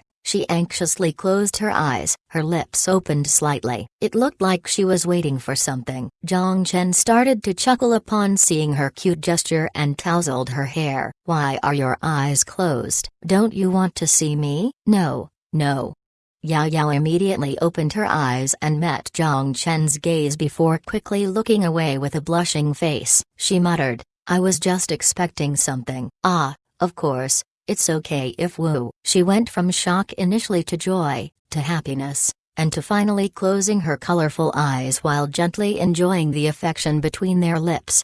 Their lips parted. Letting go of Yao Yao, Zhang Chen stared at her blushing, red face and her watery eyes, as well as her expression which said he could do anything freely. His heart suddenly skipped a beat. He somehow felt his Lilai-loving spirit awakening. Yao Yao's flush went all the way from her face to underneath her shirt. "Yao Yao will go cook now. We'll eat red bean congee today." Still intoxicated by her joy, Yao Yao giggled while stumbling toward the kitchen. She looked like she could fall at any time. Sun Jiao also grinned. "Pervert, I didn't even do anything though." Then Zhang Chen noticed Lin Lin's eyes drifting toward him, so he looked at her and joked, "Do you want a kiss too?" Lin Lin instantly turned red and jumped up like a squirrel with her tail stepped on. She shouted at Zhang Chen, "Who would want that? What a perverted statement. Illogical. HMPH. I want it." Ting Ting raised her hand. You shut up." The crimson light flashed at Lin Lin.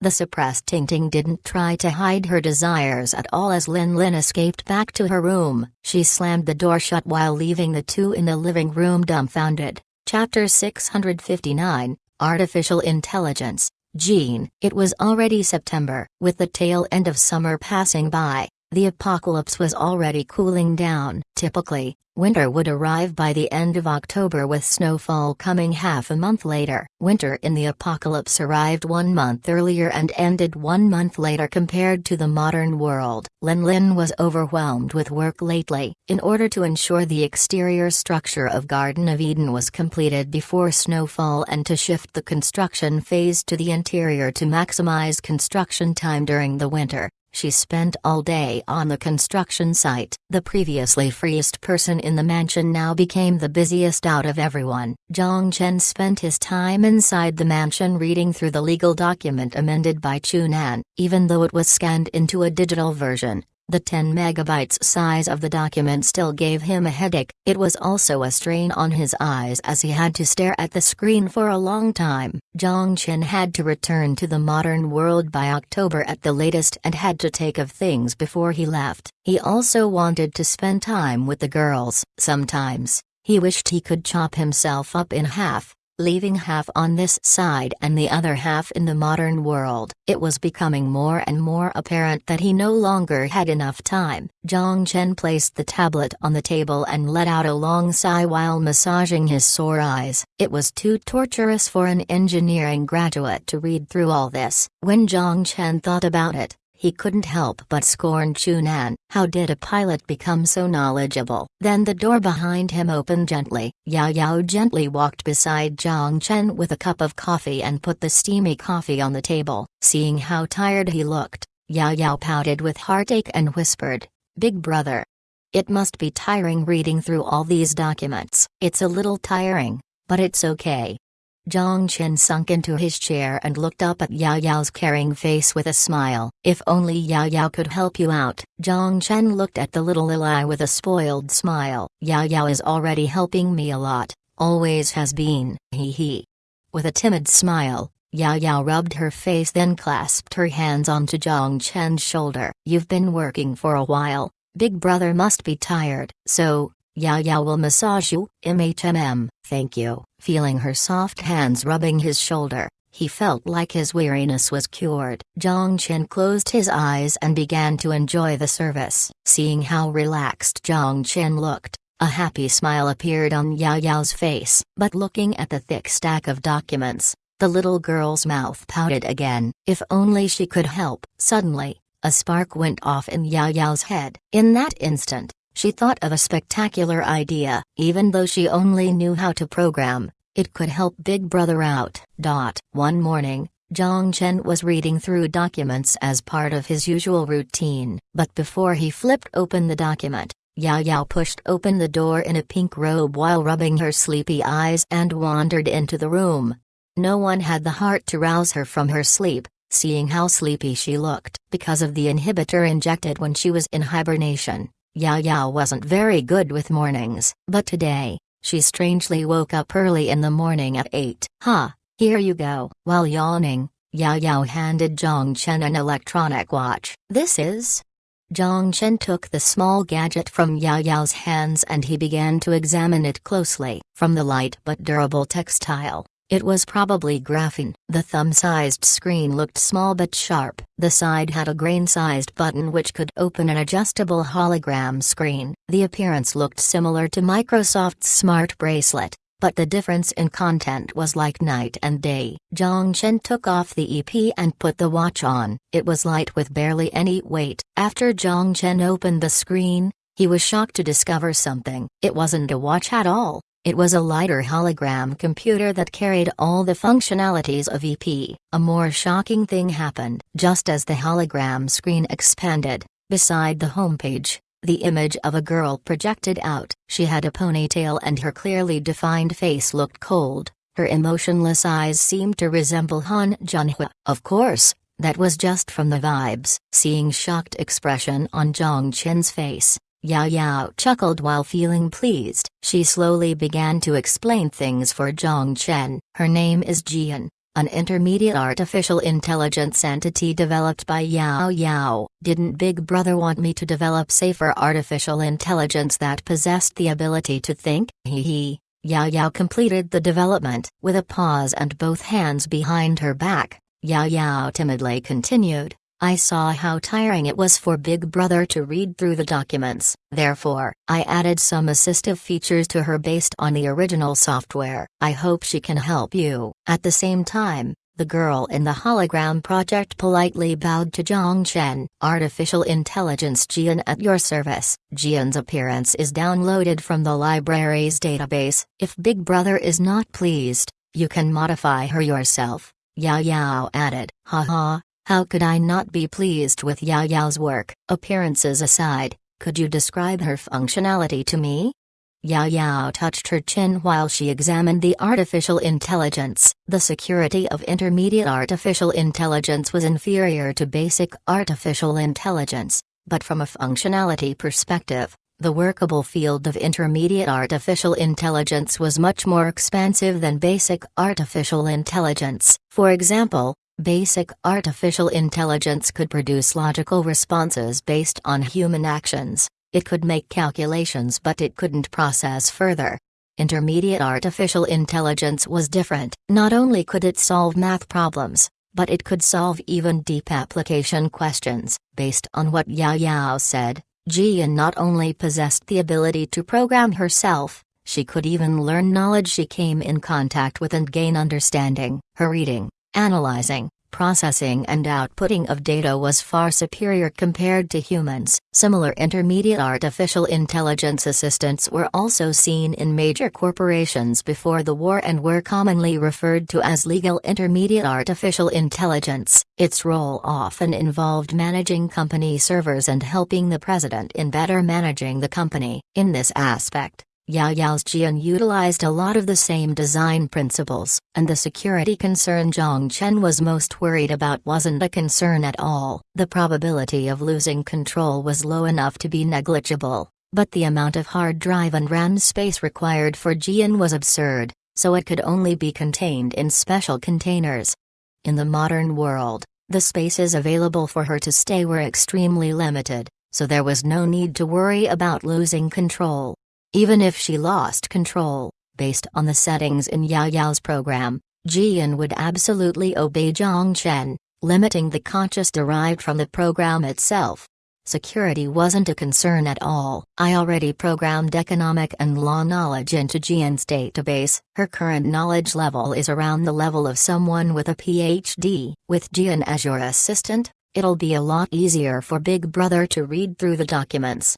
Yao Yao smiled. After listening to Yao Yao's description, Zhang Chen looked at the watch on his wrist and exclaimed from the bottom of his heart, "It's almost like a hack." Hee. Yao Yao joyfully smiled. Although I don't know what a hack is, it's great to be able to help Big Brother out. Yao Yao helped me a lot this time. Zhang Chen lovingly rubbed Yao Yao's head. This artificial intelligence could be moved to the modern world and installed into Future Group's server. Ziyasha had constantly been bugging him about getting an assistant, and he had been considering it too, but he hadn't found the right candidate. Now, which assistant could be more professional than artificial intelligence? Its efficiency couldn't be matched by the human brain. After sending away Yao Yao, Zhang Chen immediately returned to the desk and connected the tablet to the watch to order the new assistant to read the entire document. It utilized economics and law to evaluate each section of the amendment. Document scanning completed. The results are as follows. The bill is intended for mid-sized and administrative-oriented market economies. There are 13 laws to be perfected, and there are 2 laws proven to be potentially harmful before 2171. Recommendations for program improvements are as follows. Comprehensive assessment, B+. From a beginner's perspective, it was amazing to achieve a B+ rating. Zhang Chen was extremely pleased with Chunan's abilities. What made him even more satisfied and amazed was Yao Yao's artificial intelligence. It was a hack. Jian, that's an odd way of referring to a program. Zhang Chen slapped his forehead and thought about a game he thought was fitting. How about this? I'll call you Jean from now on.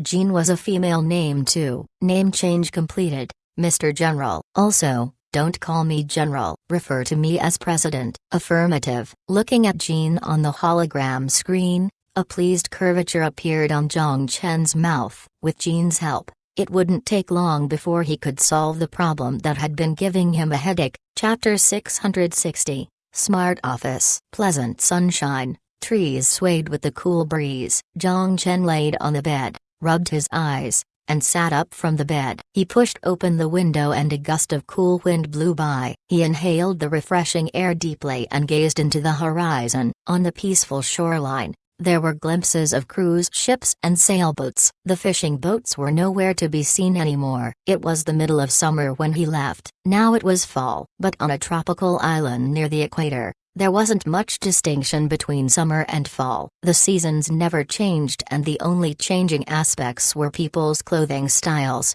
busier streets, and taller buildings. In the 1.5 years after the arrival of future technology, the Panu Islands also welcomed drastic changes. As for the 3 months he had been gone, he had a distant feeling. The mansion hadn't changed, however. Staring at the drones cutting leaves in his garden, Zhang Chen thought. Knock, knock. A gentle knocking came from the door. It was definitely Aisha outside. A smile emerged on Zhang Chen's face. He closed the window, pulled the blinds, turned on the air conditioner, and walked to the door. He hadn't seen her for 3 months. As for what naughty things he would do next, it wasn't to be discussed with other people. With Jean's help, Zhang Chen quickly finished his work and spent a relaxing September with Sun Jiao and girls. He would return to the modern world at the beginning of October. Before he left, he went to Fallout Shelter 027 to transfer the hidden genetic code surgery and the bottle of serum to Wang Fangbing. With his leadership, the Life Science Research Institute of the Fallout Shelter would start researching the DNA strand named Resiliency. If they could discover the secret of immortality without transferring the genetic code, Zhang Chen would no longer need to debate over changing his skills. Although he rarely needed to fight, he was pleased with his fury ability. On the first day in the modern world, Zhang Chen and Aisha didn't leave the house and spent the entire day together affectionately. The next morning, Zhang Chen finally made a trip to Future Building, and the first thing he did was install Jean's secondary program onto Future Group's server. The server was previously a commercial quantum computer. It was perfect as a terminal for Jean. From now on, Zhang Chen could access the status of the computer from anywhere with internet access through the watch on his left hand and execute orders to all departments. Future Technology could be considered the first corporation in the world to utilize artificial intelligence for company management. After taking care of that, Zhang Chen then visited Ziyasha's office to say hello. Because she was used to his sudden disappearances, during that encounter, her reaction was rather normal, but it would be impossible to say she wasn't worried at all. Due to her worry, when she saw Zhang Chen, she criticized him for a long time. "You're a billionaire. Can you not suddenly disappear? If a reporter catches you, there would be chaos. I'm okay, aren't I? Zhang Chen brushed the problem away with a smirk. He took out a USB drive and threw it on Ziyash's office table. This is? Ziyashu picked up the USB on the table, confused. Gene Office, a smart office software specifically designed for our company. From today onward, I need this installed on every employee's computer. All future emails, contracts, financial statements, and performance evaluations must be uploaded through this software and copied onto the company server to achieve complete digital management. Zhang Chen said. Ziyasha sighed and spoke with her hand on her forehead. It's too forced to suddenly change the working software. The impact of using unfamiliar software is clear on work efficiency, and our company's current software is applicable to our business needs, so there's no need to change it. Trust me, after you use it, you'll love this software. Zhang Chen smiled with confidence. This software was an enterprise management software designed specifically for Future Group, based on Gene's assessment of the company's server data and currently software's characteristics. With the aid of the quantum computer's computational power, she created enterprise management software the size of 500 megabytes in less than half an hour. Drafting the idea took 25 minutes while the actual coding took 5 minutes. Ziyasha skeptically eyed Zhang Chen, picked up the USB, inserted it, and clicked her mouse a few times. It was quickly loaded and the installation tool was installed on her computer. After installation, Ziyasha clicked on the faded software. There's a user manual in the folder, Zhang Chen reminded her. I see. Ziyasha nonchalantly scanned through the user manual and began to follow the instructions. After 1 minute, she began to look intrigued. After 5 minutes, her interested look turned into shock. After 10 minutes, are you still not done? We're only testing the functionality. Zhang Chen had to remind Ziyasha, who was constantly clicking and typing. Facepalm. It's not a fun game, it's just enterprise management software. Is it that addicting? Ziyasha blushed and pushed her mouse aside. Sorry, it's for testing this Gene Office application. What do you think? It's fantastic. Whether it's user experience, speed or security, everything is impeccable, especially the employee community system that is even more refined than in social media apps. Not only does it have the ability for virtual conferences, it also simplifies document uploading, reviewing, and copying to the extreme. Ziyasha nodded. Just like you said, this Gene Office was designed just for us. Then does Miss CEO still have any objections about pushing this software in the company? Zhang Chen leaned against the desk and said with a mocking tone. I don't have any reasons to object. A curvature appeared on Ziyasha's mouth and her serious but gorgeous face showed a rare, delightful smile. I trust that as soon as we're familiar with the software, the efficiency of our employees will increase by at least 10%. I'll call for a meeting to discuss this with the executives of our subsidiaries. If everything is confirmed, we'll immediately implement and push for Gene Office. Ziyasha's style was so sharp and fierce without lacking consideration. Zhang Chen nodded with a smile. Then I won't disturb you further. He turned toward the door. Just then, Ziyasha suddenly stopped him. Also, President Zhang came to look for you at the office a few days ago. He seemed like he had something urgent to discuss with you. President Zhang? Did he mention anything specific? I'm not sure. Ziyasha shook her head. I just heard it has to do with water. Water? Zhang Chen looked at her, completely lost. Chapter 661, Lacking Water. Compared with the quietness from a year ago, the presidential palace located on Koro Island became more bustling. The white paint and marble poles resembled the White House and the beautiful tropical garden became a tourist attraction. On the grass field in front of the palace, Zhang Chen saw the bodyguards in suits and shades. He also saw the tourists taking photos. When he arrived, the advisor of the president was already waiting at the door. He was the only one in Xin that didn't require a reservation to see the president. After explaining the purpose of the visit, The advisor respectfully led him into the grand hall and brought him to the office. There were two people sitting on the sofa in the office. One of them naturally was Zhang Yaping, while the other person looked rather unfamiliar. Seeing Zhang Chen come in, the two people stood up. Zhang Yaping first introduced Zhang Chen as the more honorable guest. "This is Zhang Chen, the president of Zins Star Corporation. You must have heard of him before. It's a pleasure to meet you, Mr. Zhang Chen." Smith, in a black suit, was clean-shaven, and politely extended his hand. "This is the representative from Matrix Desalination Company, Lud Smith."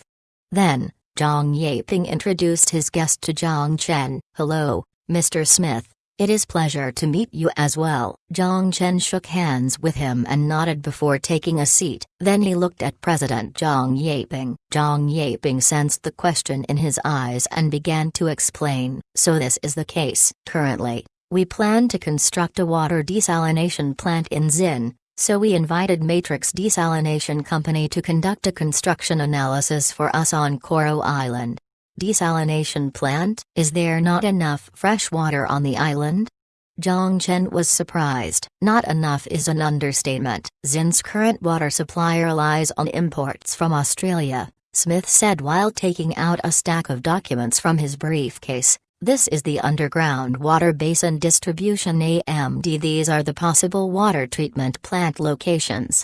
Zhang Chen had no idea how much his water bill was for his mansion, especially compounded with the fact that he constantly ran to the apocalypse. It was not until Zhang Yaping mentioned this did he realize this problem. Before the 20th century, Koro Island's underground aquifer stored an ample amount of water. But due to global warming, rising sea level, seawater being used to clean the roads and houses, the seawater filtrated and polluted into the underground aquifer. This depleted the freshwater resources. Hence the water supply on the island could only rely on the aquifer in the center of island as well as the small freshwater lake in the nearby Galine Island. Tropical regions typical experienced a long rain season and Zin had an ample amount of freshwater resources, but with the increase in immigration and exponential growth in tourism, the water system previously designed to supply 50,000 people now must supply 150,000 people. To avoid paying for the expensive water price, a lot of tourists came with bagfuls of water, but it made life difficult for the locals. It would be ridiculous to buy fresh water off of Amazon, including the workers without Zin citizenship. Zin's population reached the 50,000 mark. Typically, in major city with sophisticated facility, everyone consumed on average 400 kilograms of fresh water, therefore Zin's average water consumption was 20,000 tons of water per day. Based on stats, 1% to 2% of the water was needed for drinking, therefore Zin required 400 tons of fresh water for its residents. Water for showering could be conserved, but drinking water could not be conservatively measured. The saving grace was that Zin's government had money and was able to sign a water supplying contract with Australia City West Water to alleviate the water supplying pressure domestically. But the high price of transportation meant that importing water was not a long-term solution. The Zin Congress voted to start a bid for the construction of a water desalination plant on Koro Island to decrease the high water price. Before the citizens' dissatisfaction turned into protest, Zhang Chen flipped through the documents while Zhang Yaping continued to explain. "We plan to give the water desalination plant project to you. If Future Group is not interested, we can think of other solutions." "Why doesn't CWW build the water plant?"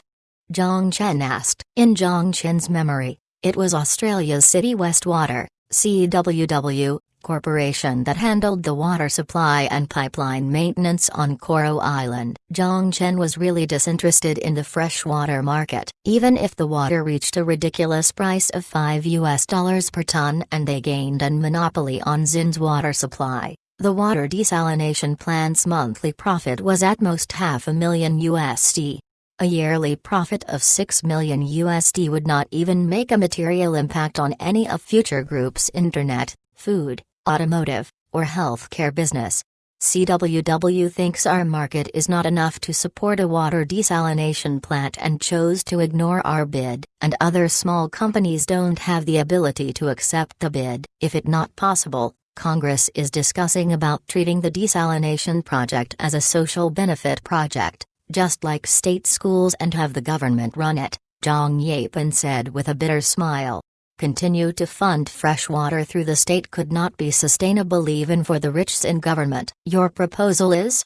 Zhang Chen looked to Smith. Smith smiled, took the document from Zhang Chen's hand and flipped to the page with color. Based on an assessment of Banu Islands, our company recommends this integrated desalination unit in this document, which uses the LT-MED principle. The entire desalination production line can handle 35,000 tons of daily capacity, and the processing cost of $1.60 per ton can perfectly solve the current water supply crisis facing Xin. What's the price? Including the construction of the treatment plant, the total cost is $150 million USD. It's too expensive.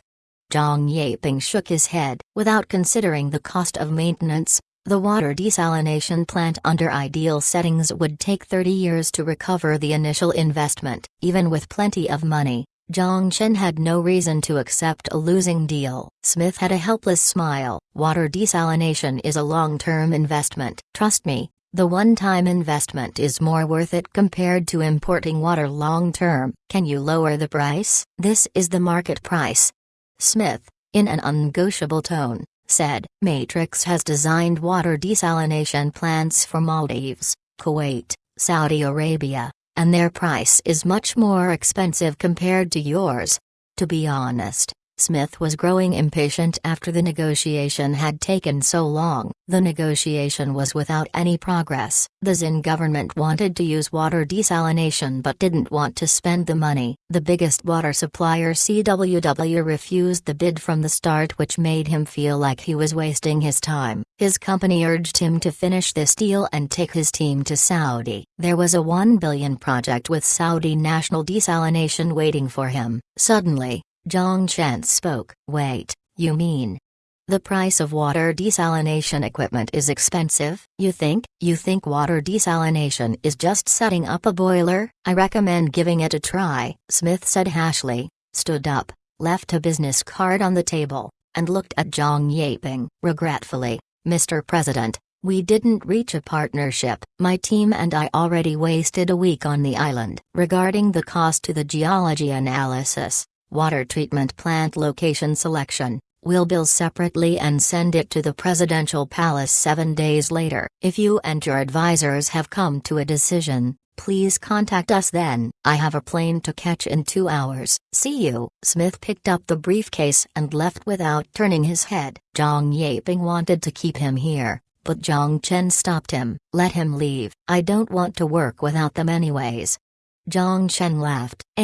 We'll spend the money if it is necessarily, since we can't just rely on importing fresh water. Wait, what are you saying? You want to get into the desalination business? Zhang Yaping suddenly realized and looked at Zhang Chen, ecstatic. If Future Group planned to take this project, there was nothing for him to worry about. I didn't have the plan from the start. Zhang Chen started to grin, but based on what he said, the water desalination business is quite big. Zhang Chen almost forgot that not only Xin lacked in water, companies such as Saudi Arabia and the UAE were all countries where water was more expensive than oil. Even in Han, why did the Han government spend massive amounts of money to move the water from the south to the north? It was because the north lacked water. If the Han government could build tens of water desalination projects off of the northern coast, there would be no need to move water. Water desalination was not a small market at all. There were massive gains. Was water desalination technology a problem in the 22nd century? Reverse osmosis, low-temperature multi-effect method, electrodialysis were all outdated. He almost didn't pick up the cash lying on the ground. Zhang Chen couldn't sit around any longer as he stood up abruptly. Sorry, is it Matrix? From now on, you have competition. Seeing Zhang Chen was about to leave, Zhang Yaping rushed to ask, "You're going to?" He didn't stop Smith from leaving. Now that Zhang Chen was about to leave too, He was uncertain. Someone must take care of the freshwater problem. Zhang Chen stopped, turned around, and smiled at him. I'm going to see CWW. I suddenly remembered Future Heavy Industrial could potentially make water desalination equipment. The could potentially almost made Zhang Yaping cough blood in anger. He heavily criticized him in his mind. Fu Ke, why didn't you say so earlier? Chapter 662. Are you interested in working with us? Not only the expansive international market, once Penglai City is completed, freshwater supply would become an actual problem. A total of 300,000 units are sold as of now, even with only 50% occupancy rate. The population of Penglai would be a ridiculous number. Zhang Chen left the presidential palace, got in the car, and asked Taisha to send him to the gate of CWW. Once they were on their way,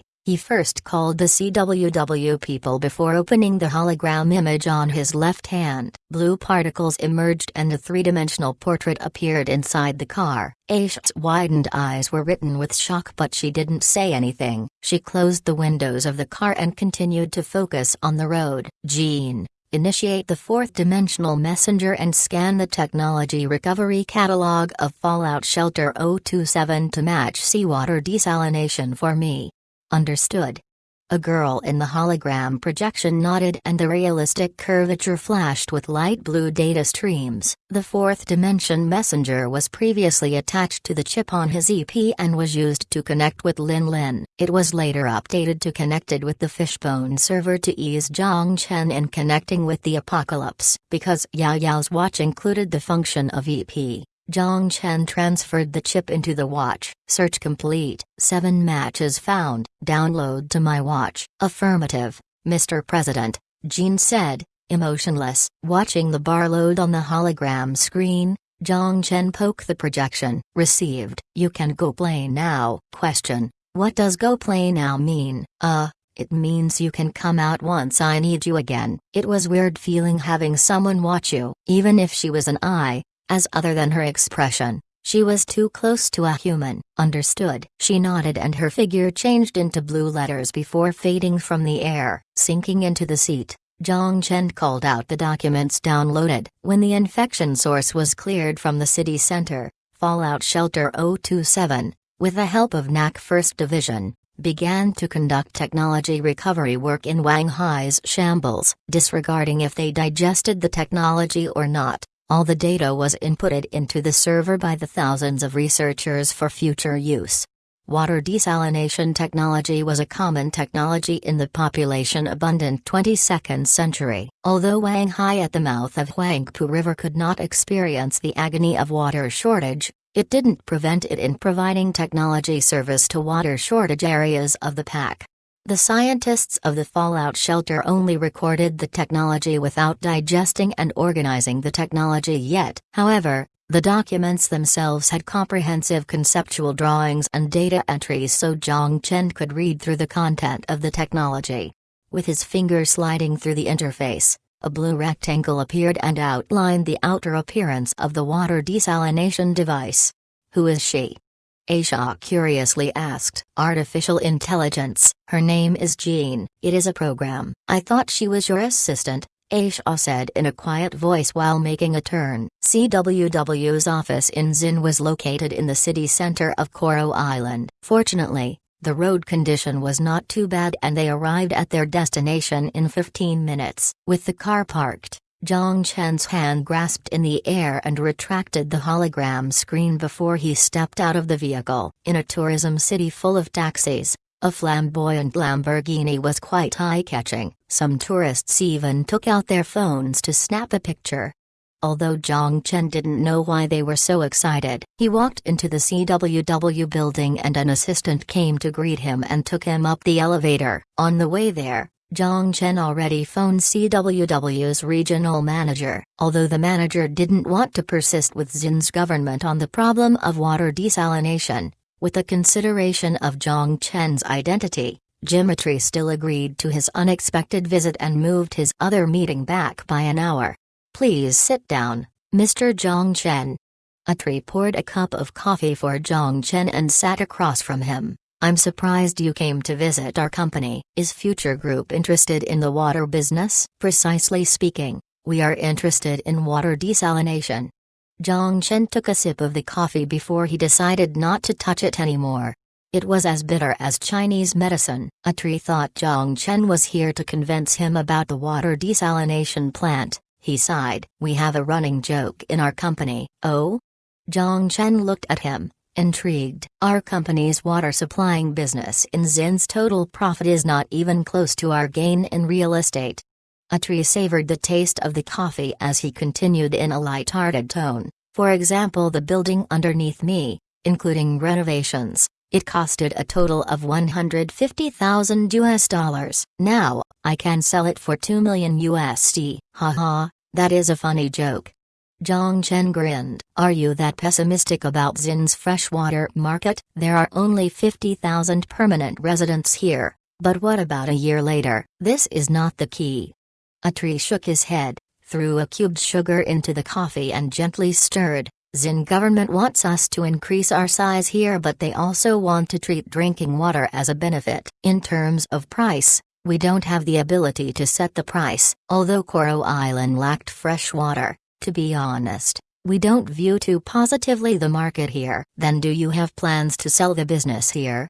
Zhang Chen asked. Atri shook his head. While we don't favor it, we don't plan to leave. So you want to maintain the status quo? Zhang Chen understood their strategy. Yes.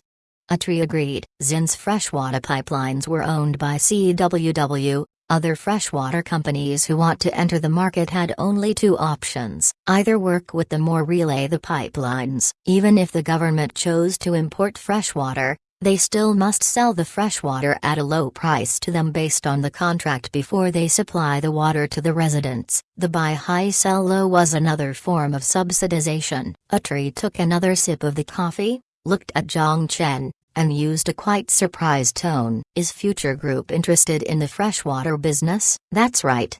Zhang Chen nodded again. He looked at him and continued. Future Heavy Industrial recently made a groundbreaking discovery in water desalination technology. Zhang Yapin happened to mention to me about the water shortage in Zin, so I plan to build a water desalination plant with an estimated daily treatment amount of 40,000 tons. 40,000 tons was just a conservative number. Any water desalination technology from the 22nd century had a minimum treatment amount exponentially higher than that. But for Zin, the number was enough. With Zin's electricity price, we can control the cost of every ton of treated water to be less than 50 US cents. 50 US cents? That's pretty good.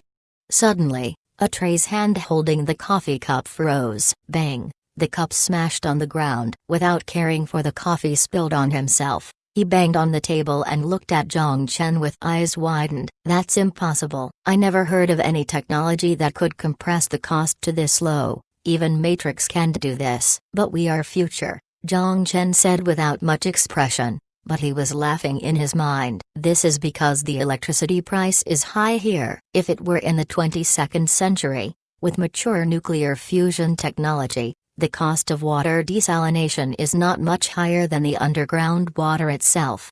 Atri wanted to rebuke, but his words were stuck in his throat. He suddenly remembered that Future Group always made miracles come true and they always revolutionized the traditional way of thinking. From virtual reality to housework robots, an absurd idea surfaced in his head. Maybe they could really do it. What do you think? Are you interested in working with us? Zhang Chen, with a smile, looked at the silent Atri. Chapter 663. An old friend. $1. The desalinated water at this price was cheaper than some of the water pumped from the underground aquifer. Atri never heard of such a powerful water desalination technology. The cost of seawater desalination was highly dependent on the local electricity price. Zin had no oil production and used renewable resources for electricity generation. While it was environmentally friendly, electricity was not cheap. Based on CWW's estimate, a desalination plant on Coral Island, even with the most advanced equipment, would have a cost of $2 per ton.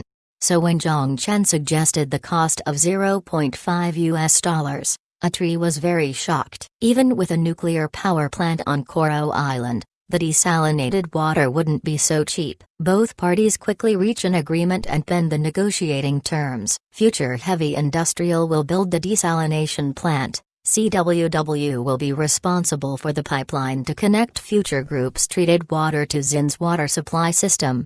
Atri immediately asked his assistant to print the contract and signed with Zhongchen a water supplying contract of 20,000 tons per day. He looked anxiously, afraid Zhongchen may back out on the deal. When the contract was signed, Atri personally sent him to the door. The black coffee I brought back from West Australia. Do you want to take some home? No need.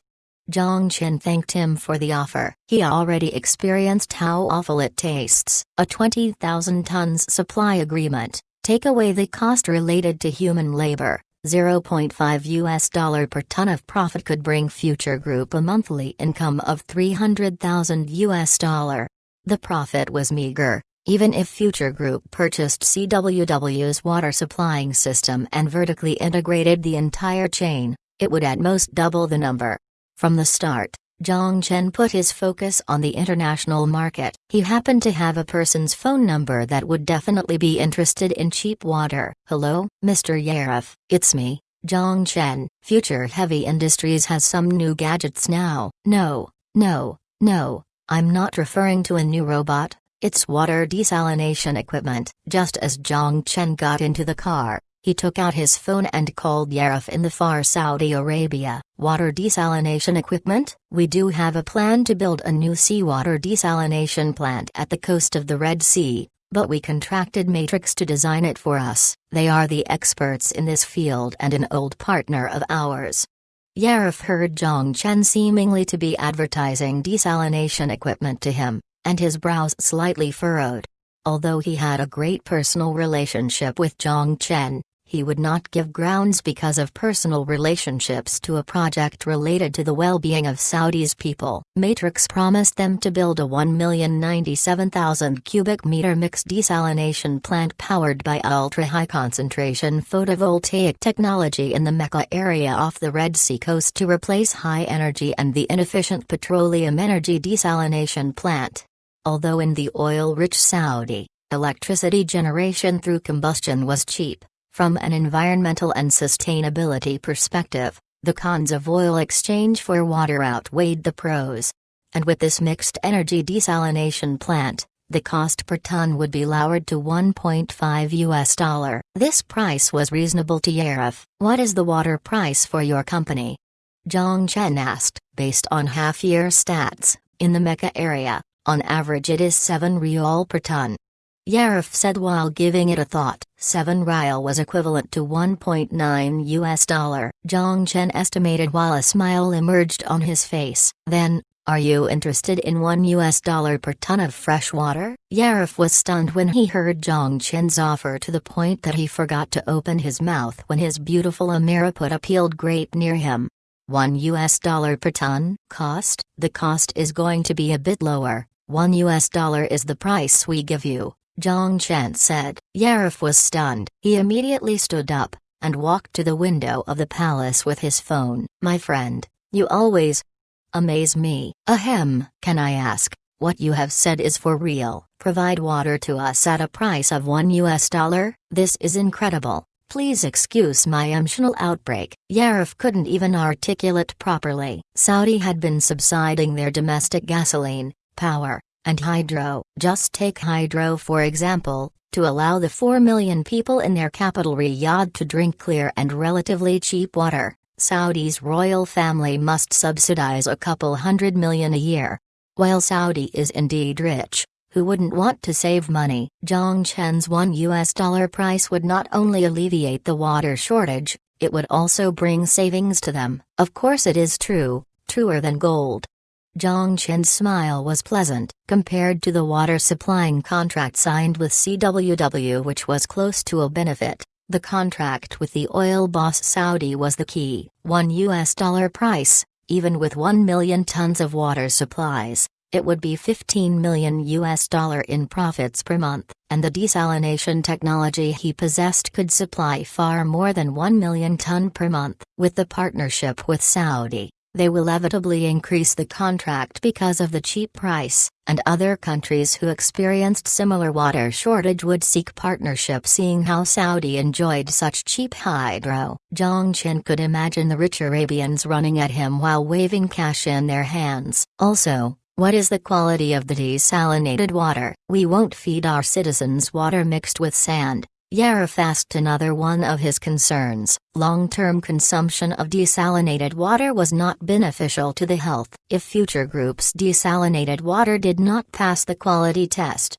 Saudi's royal family would not withstand this. However, his concern was extraneous, as the 22nd Century Pact had a far stricter demands on quality than any country in this timeline. Be assured, we'll finish the construction of the first desalination plant on Coral Island a month later. You can send a team to test our treated water. I can promise you one thing, our desalinated water is cleaner and healthier than any of the desalinated waters available. With how confident Zhang Chen was, Yarif was assured. He trusted Future Group's promise. I will send people for a tour.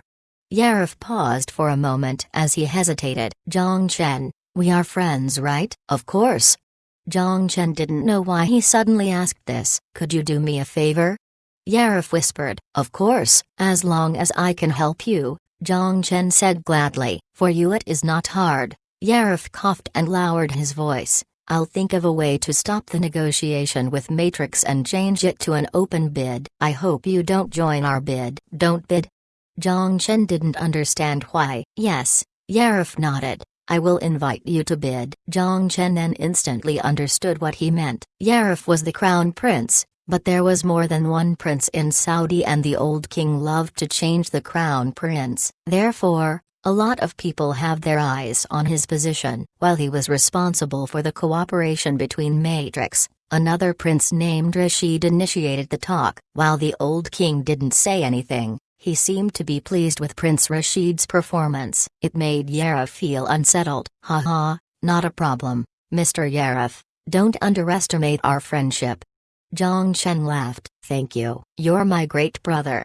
Yarif said in joy and even used his broken Mandarin to say the last sentence. While his grammar required fixing, Zhang Chen grinned and chatted with him some more. For Zhang Chen, it was a small favor. If Yarif would not ascend to the crown, Future Group had nothing to lose. But if he did become the king, he would not forget Future Group's favor. Chapter 664, We don't plan to sell. Jean provided a complete desalination design to Zhang Chen. Based on the actual conditions of Xin, Zhang Chen ultimately chose a mixed energy source desalination design. He assigned the unsophisticated parts to be manufactured by the factories in New Malaysia Special District, the more advanced parts to be produced by the Technology Industrial Park located on Ange Island. While the name of the park is Technology Industrial Park, only Future Heavy Industries factory is located there, the service robot assembling factory. A total of 400,000 Xiaolin per month would step off the assembly line, be transported to port, and sold to the rest of the world. Currently, a new assembly line was added to the plant combined with the industrial 3D printer Zhang Chen brought back from the apocalypse to produce core desalination equipment parts. All the finished parts would be transported to the region east of Coral Island and assembled by the amphibious construction robots. Different from Penglai's construction project, the assembly was not disclosed to the public. Due to its small scale, it was not until the entire assembly was completed did the device float up and was hauled by a vessel to 100 meters away from Coral Island's coast for docking. Noon, a sunny and cloudless sky. The leaves of the coconut trees swayed and cast its shadow. Washington Post's journalist Jim Calvin was resting relaxingly on the beach at the east coast of Coral Island, enjoying his rare vacation. The island was always filled with countless amount of news, and the people of Washington surprisingly were intrigued by the small island. Any reports put on the front page of the newspaper about Penglai would garner edition sales, or rather, People purchased newspaper for the sake of seeing if Future Group created something new. When Jim finished writing a speculative piece of Pengli and sent to the headquarters, he also received an email stating his promotion. His manager wanted him to return to the headquarters to take on the role of chief editor. When Jim heard the news, he opened 5 bottles of champagne in joy. There was still 5 days left before he started in Washington again. He planned to use this time to relax and recharge. The tropical weather almost made people drowsy. Just as he was about to take nap in front of the steamy sea, shouting from the distance dispersed any of his weariness. "Jim, get up, there is something on the sea." Just then, his girlfriend in bikini came running, put the shaved ice she just bought on the table, and woke him up by shaking on his arms. "What is it?" "Wait, are you sure you didn't just see a mirage?" While he didn't sound pleased, he still got up, and allowed his excited girlfriend to drag him onto the sandy hill not far away. His reporter instinct told him that something incredible just happened on the sea. The truth soon proved his speculation. They only ran halfway before a pitch-black shadow surfaced on the sea. A metal floating island hauled by 4 vessels stopped at a distance not far away from the beach. Jim gradually slowed down. While still holding his girlfriend's hand, he stared at the sea blankly. Words of amazement of different languages flowed into his ears. "Dad, what is that?" "This is incredible." "My phone, honey. Where is my phone?" "I'm going to upload it on YouTube." "Oh, SHT, it is in my hand." "I can bet you it must be Future Group again." "No rush, dear, maybe we can purchase tickets and go sunbath up there. Remember to wear your new swimsuit." Suddenly, the shouts from the crowd woke the dumbfounded Jim and his girlfriend up. The surface of the metal island began to expand. The airbags in the middle began to inflate, and the tubes located in the water started to submerge. "Jim, what is that?" Jenny, holding on to her boyfriend's hand, asked in disbelief. Just then, her boyfriend, who always treated her nice, forced his hand out of hers. "Phone." "Damn it, phone and camera are all in the bag." "Wait for me here, Jenny, I will be back." Looking at his girlfriend's shocked look, Jim shouted and dashed to the baggage storage. But Jim didn't end up filming the deployment of the giant. Under everyone's watch, the basketball court-sized island expanded into the size of a football field. The rectangular design looked like the offshore rig used for oil and gas. The only difference was the unscientific size and the hundreds of graphene pipelines on its surface. Surrounding the metal island was stacks of floating pipelines. The pipelines directly extended into the bottom of the ocean and acted as the seawater collection unit for the desalination unit. They would crudely filter the collected seawater and send the product through the graphene pipeline to the distillation equipment in the middle. The treated water would then be fed out through the outlet at the bottom of the platform. The left connection could be connected to power units for electricity, and the equipment would only be operational once powered. The modular design meant that whether firepower or solar power, they could all be used to power the unit. The most critical aspect was the desalination equipment can be moved. If the current position was non-ideal or there was a typhoon warning, as long as the graphene cables connected to the bottom of the ocean floor were retracted, the major modules were taken apart. Equipment could be hauled elsewhere for redeployment. Once the pipeline from land connected with the equipment, the seawater desalination platform could continuously feed the residents on ground fresh water. The desalination platform naturally would not be deployed in the tourism area. The reason it was deployed here was for an advertisement of the new equipment. This is astonishing. On top of the future building, Yarif through binoculars gazed at the desalination platform and could not stop smiling. He originally planned to send his assistant, but because of the importance of this project, he personally made the trip to Koro Island. We'll see a lot of similar comments on newspapers tomorrow. Beside him, Zhang Chen smiled. "So why don't we discuss something more interesting? How much do you plan to sell that platform for?" Yarif's eyes were stuck in the binoculars as he said without turning his head. "We don't plan to sell." Zhang Chen shook his head. Yarif finally moved his eyes off of the binoculars and looked at Zhang Chen, puzzled. "Didn't we agree?" Zhang Chen smiled. "We'll provide you fresh water at a cost of $1 per ton." Compared with one-and-done type of deals, Zhang Chen liked long-term business more. If Future Group controlled Saudi's hydro, they would not only gain financial benefits. Everyone depended on fresh water, especially people in the deserts. Once Future Group used the cheaper water to bankrupt other desalination plants, Future Group, with control of desalination plants, would control the lifeline of water shortage countries.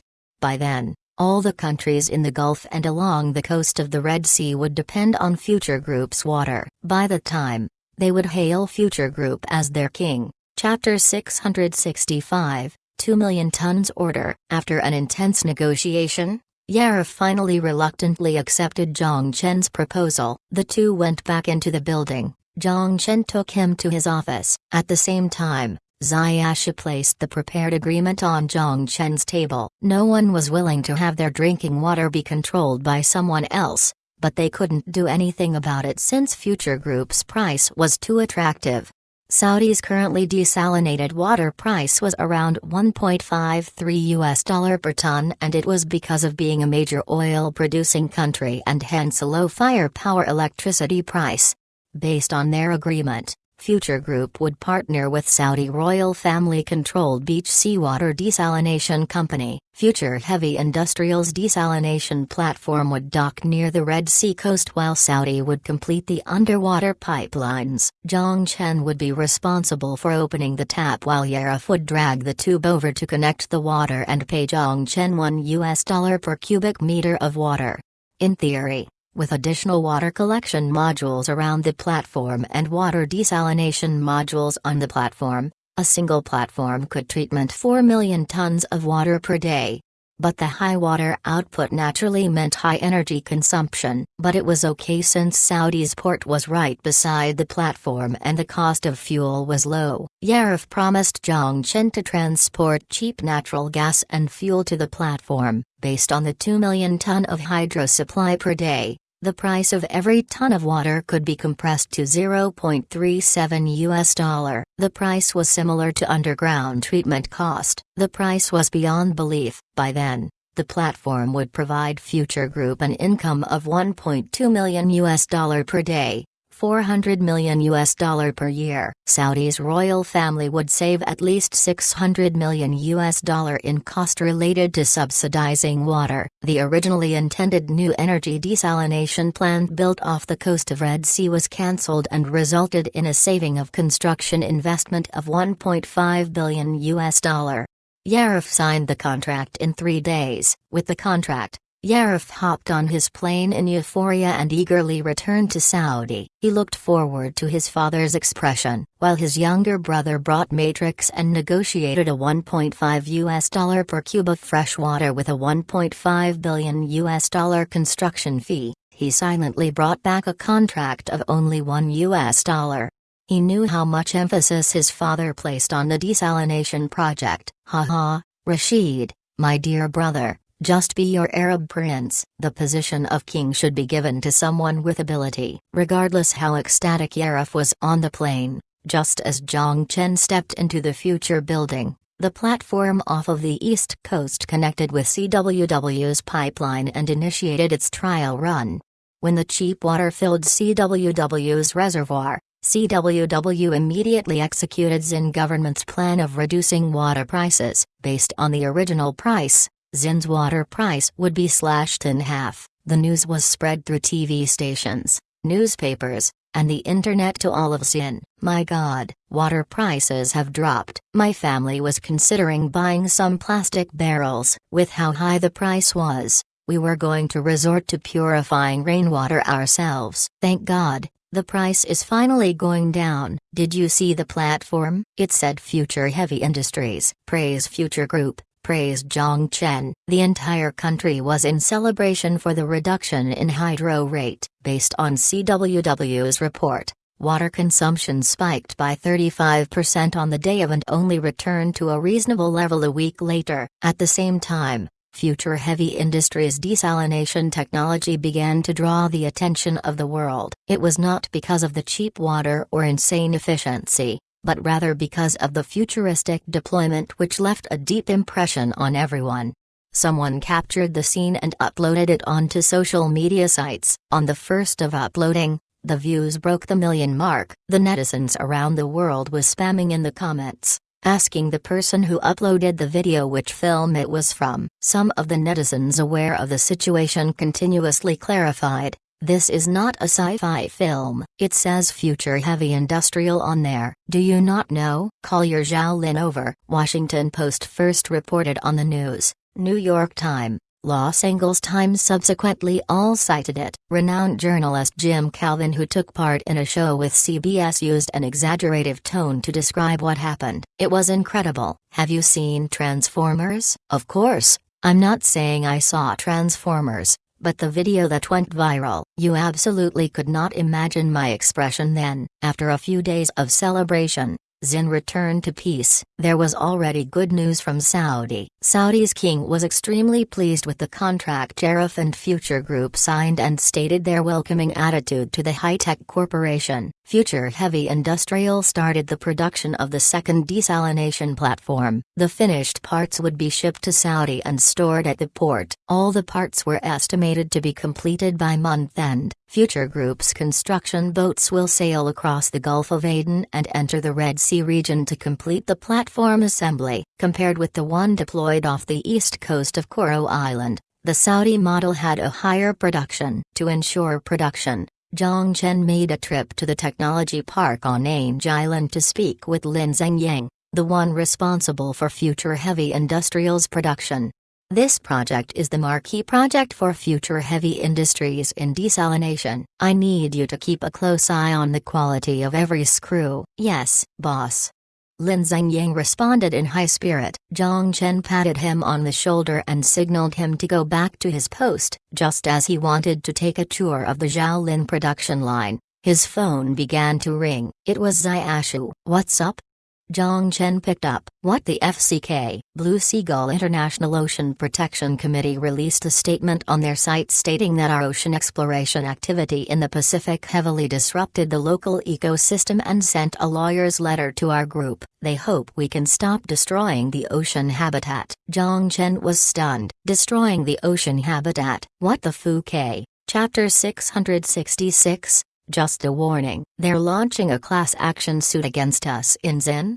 Zhang Chen thought he heard wrong, so he repeated the question again. If they were suing him in ZIN, he could think of 100 ways Blue Seagull International Marine Life Protection Agency could lose. Suing him on his territory was asking for trouble. They launched the class action suit on the International Tribunal for the Law of the Sea. Of course, we can also refuse to respond, but this will impact our international reputation. They also wrote in their lawyer's letter that they reserve the right to organize protests. All in all, it's a headache to deal with this kind of non-profit organization. Ziyash's voice sounded defeated. I'll head back right away. We'll talk soon. Zhang Chen hung up and headed out of the factory quickly. Unlike the International Court of Justice, not only can the International Tribunal for the Law of the Sea accept cases between states, but it also accepts cases between states and political entities and even individuals. However, such borderless tribunals often lacked binding power and are ignored by countries. Future Group had been brought to court by a lot of countries, but this was its first time in court with a non-profit organization. Zhang Chen visited the official site of the International Marine Life Protection Agency on his phone. He first saw a giant poster at the top of the site. Underneath an image of the sea was a rotor of blades and a bloody dolphin along with a slogan on the bottom, "Please stop hurting our friends."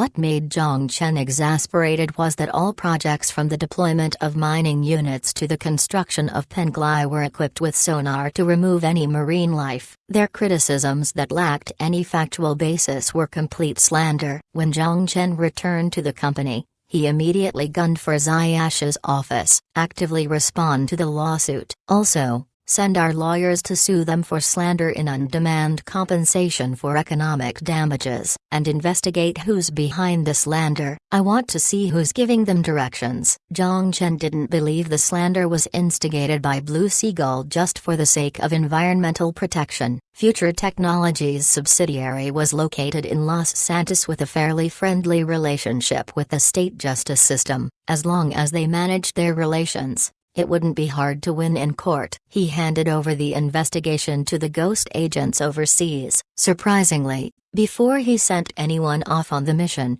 the people behind the scenes revealed themselves. A phone call came from B City.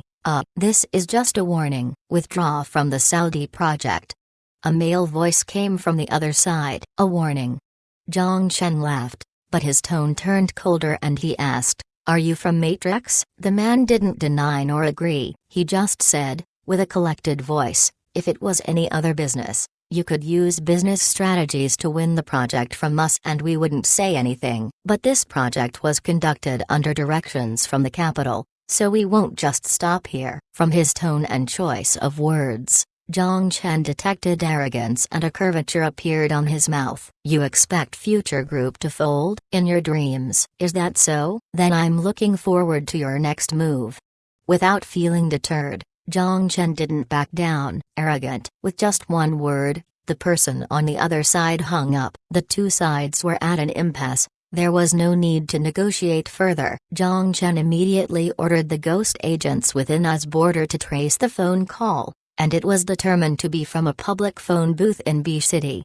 When he obtained that information, he had to look through Matrix to determine the shareholders of the company. But since Matrix was a private company, it took some effort to acquire the information. It was ZLA who hacked Matrix's servers and obtained the information from an equity change agreement. All the evidence led to one name, the fifth largest consortium in B City Consortium. Speaking of B City Consortium, it has a rich history. As one of the top 10 consortia in although it is less powerful than Morgan and Rockefeller, it is certainly the oldest one. It dates back to the 19th century when the Level, Lawrence, Adams, and Lodge families in the Boston area formed the B City Consortium with the emerging Kennedy family, possessing almost complete control of the entire North American textile industry. Their presence could be traced to the Civil War. Although their current influence has faded compared to before, its influence in can't be underestimated. The world-famous Raytheon is one of its holdings. These large consorts that controlled are more or less inextricably linked to the interests of the Ministry of Defense. Since it is the B City Consortium that controlled Matrix,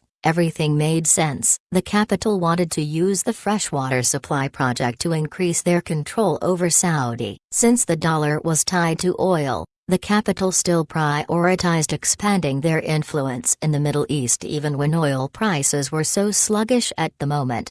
And because of Future Group's intervention in the freshwater project, B City Consortium obviously wouldn't sit around with their business ruined. Just like they said, the class action suit from Blue Seagull was just a warning. B City Consortium would attack Future Group from multiple fields until Future Group could no longer withstand the losses and compromise on the not-so-profitable freshwater project. Zhang Chen wouldn't allow their desires to come true. Future Group would eventually be in a conflict of interest with the ancient consortia.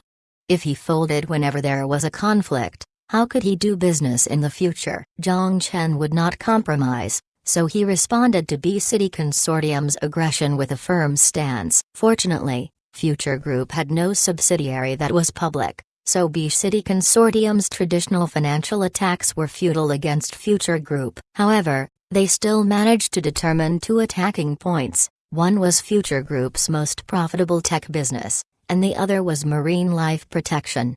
On October 11th, the Department of Justice launched an antitrust investigation against Future Group's subsidiary. At the same time, two environmental advocates forcefully boarded Future Mining's Pacific platform by boat, but they were quickly detained by Celestial Trades Security. Oz Embassy in Zin immediately responded and demanded their release. B City Consortium started the fight with a hook and a straight punch to gain an advantage in the showdown, targeting Future Group's weaknesses.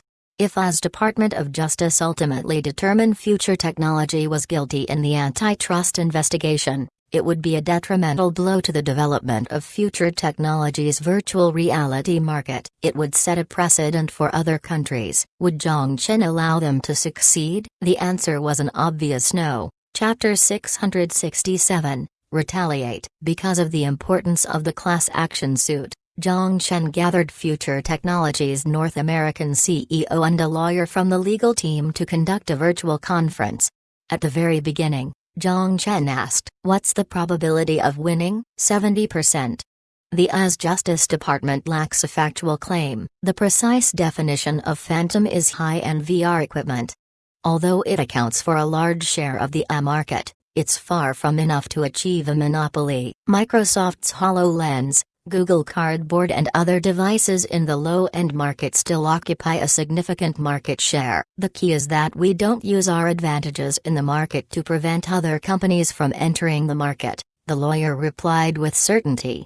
The law prohibited monopolies, meaning deliberately creating industry barriers to entry, monopolizing key resources, and eliminating competition. It was a procedural determination. The monopoly could result in market leadership. But market leadership didn't necessarily mean a monopoly.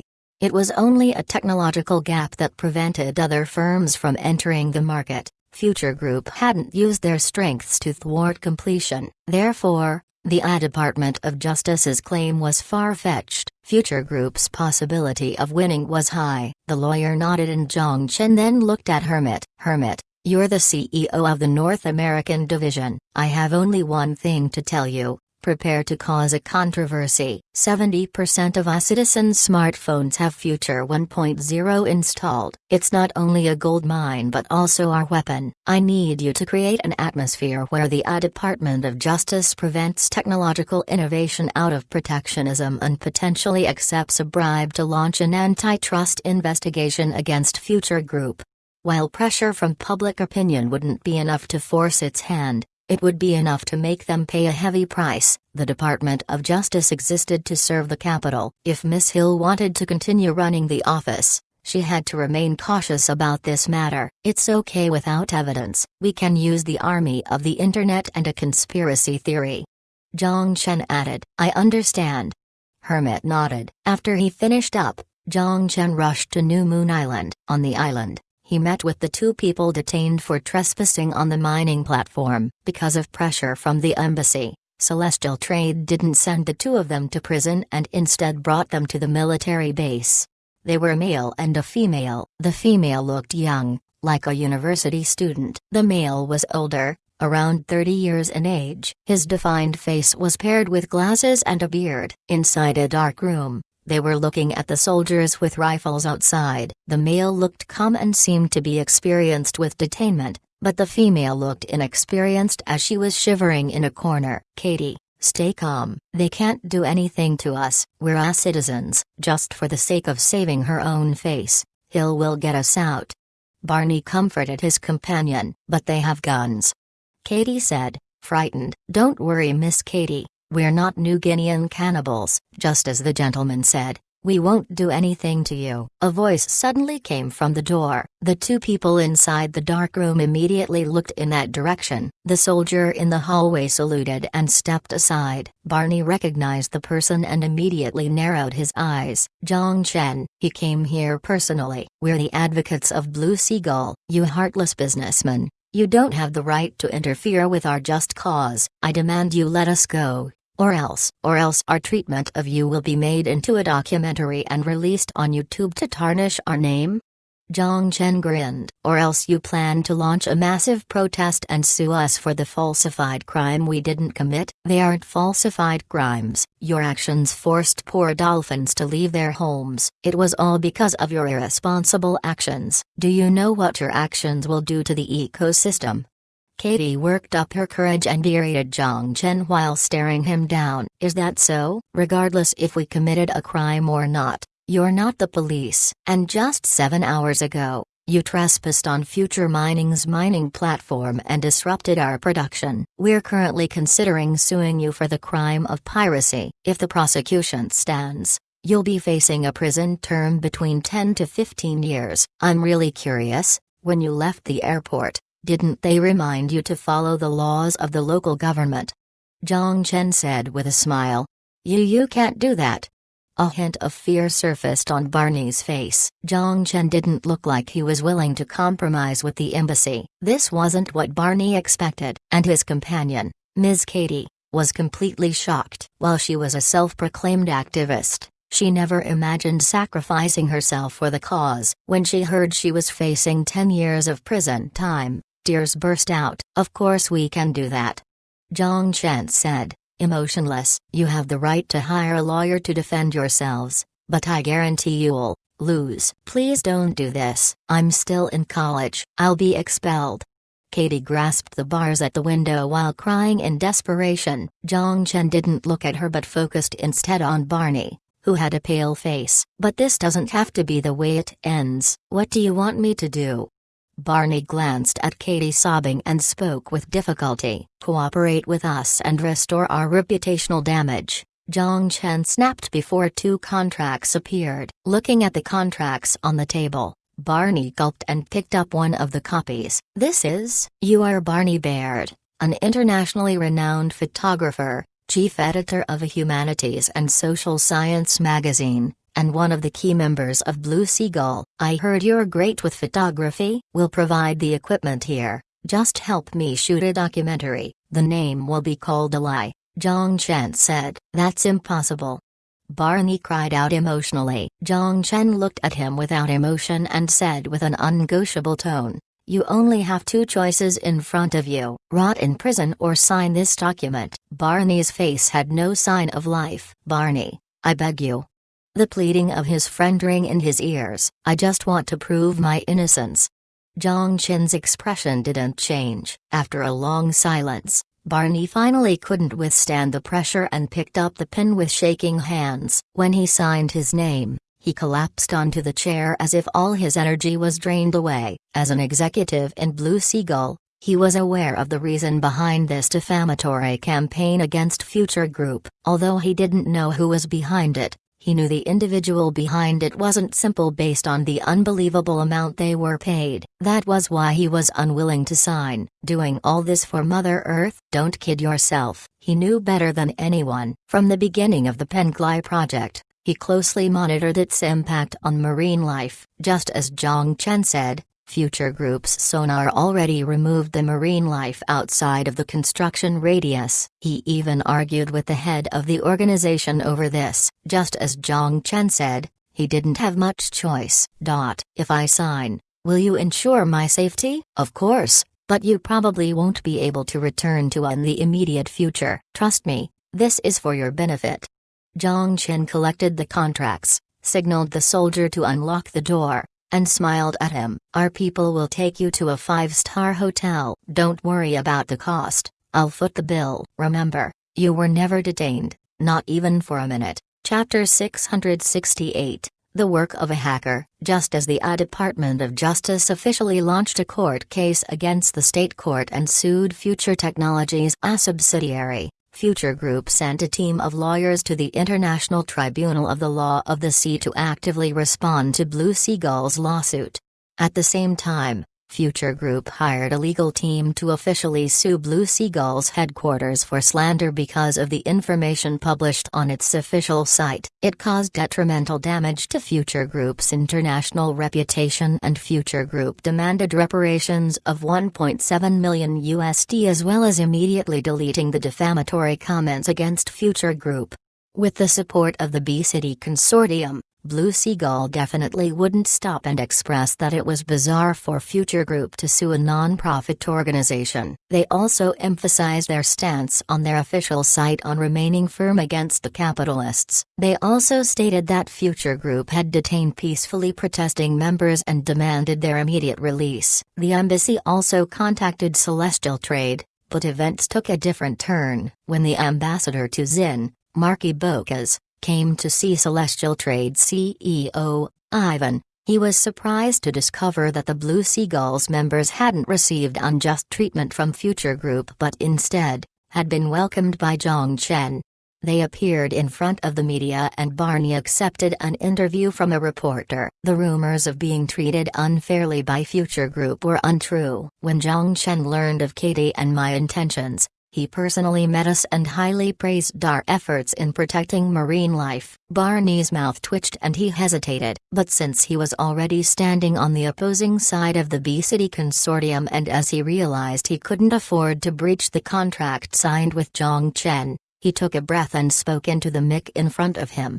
With his assistance, I completed filming for our documentary, and the name of the documentary is called A Lie. The crowd began to cause a commotion and the reporters, sensing major news, all bombarded Barney with a load of questions. Barney didn't respond to any questions. As per the agreement with Zhang Chen, he maintained an expression that showed he was lied to. And he criticized Blue Seagull for accepting bribes and slandering Future Group under Matrix's directions without any evidence. He claimed he was dragged into this disgusting business without being aware. The crowd became rattled. Mr. Barney, is what you're saying true? Do you have evidence supporting your claim? What are the exact details? Please tell us. All the environmental advocates around the world will stand by your side. Mr. Barney, I want to ask if you've been threatened to say what you just said. Barney raised his hand and held out 3 fingers in the face of the flood of questions from the media. I can swear on my dignity that what I said is 100% true. No one threatened me. As you see,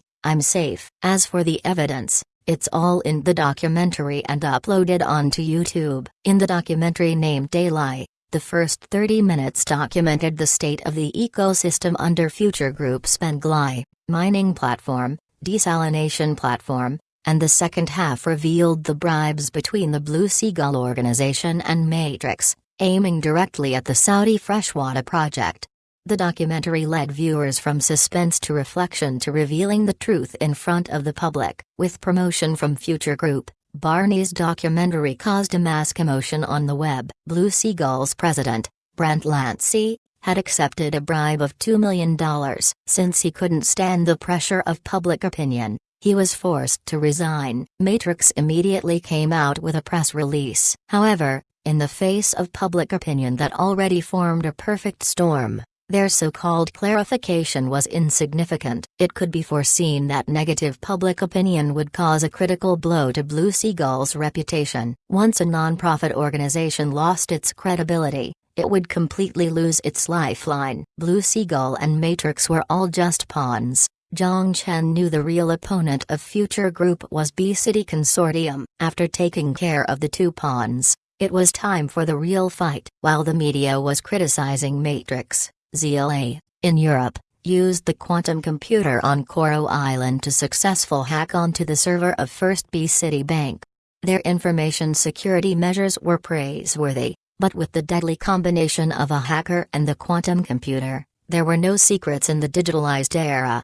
Hundreds of thousands of client information were copied. Under Zhang Chen's directions, ZLA anonymously posted the information on social media sites in Iceland. This move caused an earthquake in the financial sector. First B-City Bank's market cap took a dive by 8% that day and barely managed to stop the free fall with the efforts of B-City Consortium. The release of client information was a massive scandal for any bank. Clients who had their privacy violated immediately jumped to action. Clients swarmed to the ATMs and desperately tried to cash out. Once a bank run started, even the most powerful banks couldn't stop the storm. Zhang Chen wanted something more. He wanted to reduce all the saving accounts to a balance of 0. But unfortunately, ZLA helplessly told him that it wasn't within a hacker's capabilities. Only God had the power to do that. The hack was a direct blow to B-City Consortium. Even as the consortium with the longest history,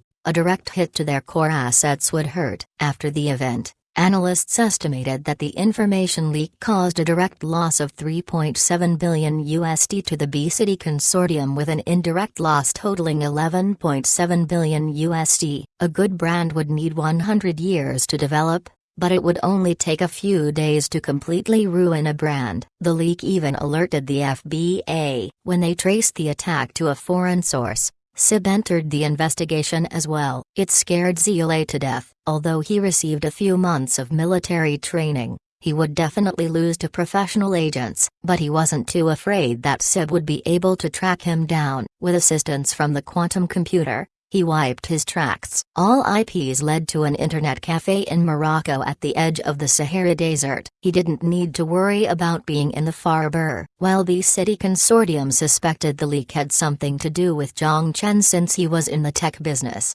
they couldn't do anything about it without evidence.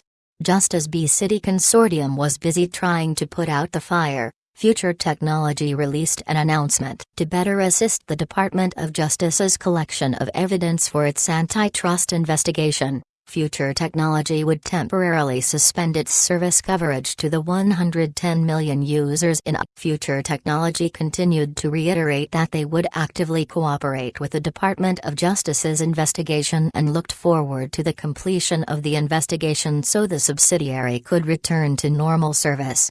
WTF, on the day of the announcement, the North American subsidiary CEO, Hermit, gave all employees a paid vacation and even took the executives on a paid vacation to Hawaii. But the netizens who saw the notice were completely shocked. Antitrust investigation, suspending service, WTF, Chapter 669, suspending service, under the user agreement. The Phantom helmet sold by Future Technology and the associated services such as Godly Land and Virtual Reality Community were all online content provided by Quantum Computer's servers. If Future Technology stopped providing virtual reality service, then the entire virtual reality network would be halted. Everyone who logged onto the Phantom would be staring at a white cube while faced with unusable applications. They couldn't even surf the web. If somebody wanted to restore the virtual reality network, they would have to get a quantum computer first. With a company like Future Technology that produced both the hardware and content, it was scary when the company decided to act ruthlessly. You're researching my equipment? Then I'll stop providing the content as well. It'll be available as soon as you're done the investigation. If Phantom could only be used to play games, Zhang Chen wouldn't dare to pull the plug. If it was just a console, it wouldn't be a big deal to live without it and wouldn't influence the country at all. But after a year of development, Phantom's functionality was no longer just a console. Perhaps 1 year ago it was, but it definitely wasn't now. When the virtual community functionality was introduced half a year ago, the immersive virtual reality technology began to expand into people's social networks, personal lives, and even work. A lot of private enterprises used the chat room function as a tool for remote conferences. A lot of educational institutions even used the virtual community as a tool for remote education. Just in a year, people were already accustomed to living with virtual life. People reserved their waking hours for their family and real-life friends and shifted their internet surfing time to after they slept to connect their dreams with the virtual world. Once they woke up from their REM sleep the next morning, they would be ready to tackle the day again. Now that Future Technology announced the temporary suspension of the virtual reality service, it meant all people's previously established habits would be broken. With the release of the news, netizens immediately became rattled. Without virtual reality, some people even developed amnesia. They felt something was missing during their sleep. Before, they could sleep with the press of a button. Now, they had to resort to old-fashioned methods of manually falling asleep on their beds. Some people who really couldn't sleep had to put on the helmet, press the button, and stare blankly at the white cube out of desperation. Life without virtual reality was torture, and the Department of Justice who launched the antitrust investigation immediately became the public's target. Fouquet, the politics behind this: get rid of protectionism. Screw the capitalists. Give us virtual reality back. There's definitely some shady businesses behind this. Let me guess how much was paid to the capital. The capital desperately tried to explain to the public that the antitrust investigation against Future Technology was within reason. However, Future Group's lawyer stated that an antitrust investigation against a company formed less than 2 years ago with a product less than a year old was unprecedented. The legal representative Brown Kerning, responsible for the defense against the Department of Justice, sent out a tweet and mocked his opponent. "This is probably the most interesting case I've worked on in over 10 years of working. My defendant didn't even manage to digest the market share, yet they're suspected of preventing other companies from entering the market." The tweet led to tens of thousands of retweets and even led to heated debates on talk shows. Obviously, the public wasn't buying the antitrust investigation. Therefore, the Department of Justice was withstanding a great amount of pressure to collect evidence and prepare for the prosecution. But before events developed further, with intentional guidance from Future Technology, disability organizations, black rights activists, obesity patients and all kinds of people went on a massive protest. Using Phantom, it was the first time I saw color in this world. Although I know it was fake, it couldn't feel more real to me. It was the first time I saw my wife. Although she wasn't as beautiful as I imagined, I still love her. Now with Phantom, I can only stare at a blank wall. Future Technology opened the window and also closed the window for their interests. A blind individual protested in front of the camera. "There's no racism in the virtual world. I can change myself at my own whim, but you took away my ability to do that. So I'm here protesting against you," an equality rights activist said. "Give virtual reality back to us." At least in the virtual world, no one cares about my weight nor does anyone call me fat behind my back. No one mocks me and says, "Hey, Cook, have you been on a plane before? How many tickets did you need to buy?" This isn't funny. A 400-pound, obese individual yelled in front of the Capitol. In a country where political correctness was above all else, if a disabled person criticized the president not only had to apologize, but even the media would continue the criticism. Some people even jokingly said that a lesbian, colored person had a higher chance of being hired because once rejected, the company would be suspected of discrimination. But needless to say, most people bought into it. Although it was far-fetched to unite virtual reality and discrimination, Future Group did an excellent job of driving public opinion. Political correctness took politics as hostage. With the one-sided public opinion, the Department of Justice had to withstand pressure from the Capitol. Therefore, the minister at the Department of Justice, Lincoln, had to put his differences aside and spoke with Zhang Chen. "The investigation is a separate thing. Can you resume service?" Zhang Chen said with a serious face. "No, we're actively cooperating with your country's political system. Before the antitrust issue is cleared from our name, we won't do anything that could tamper with the law." The poor minister was about to cry as he explained, "The antitrust investigation doesn't mean you can't operate. You just need to temporarily suspend the sales of Phantom in a...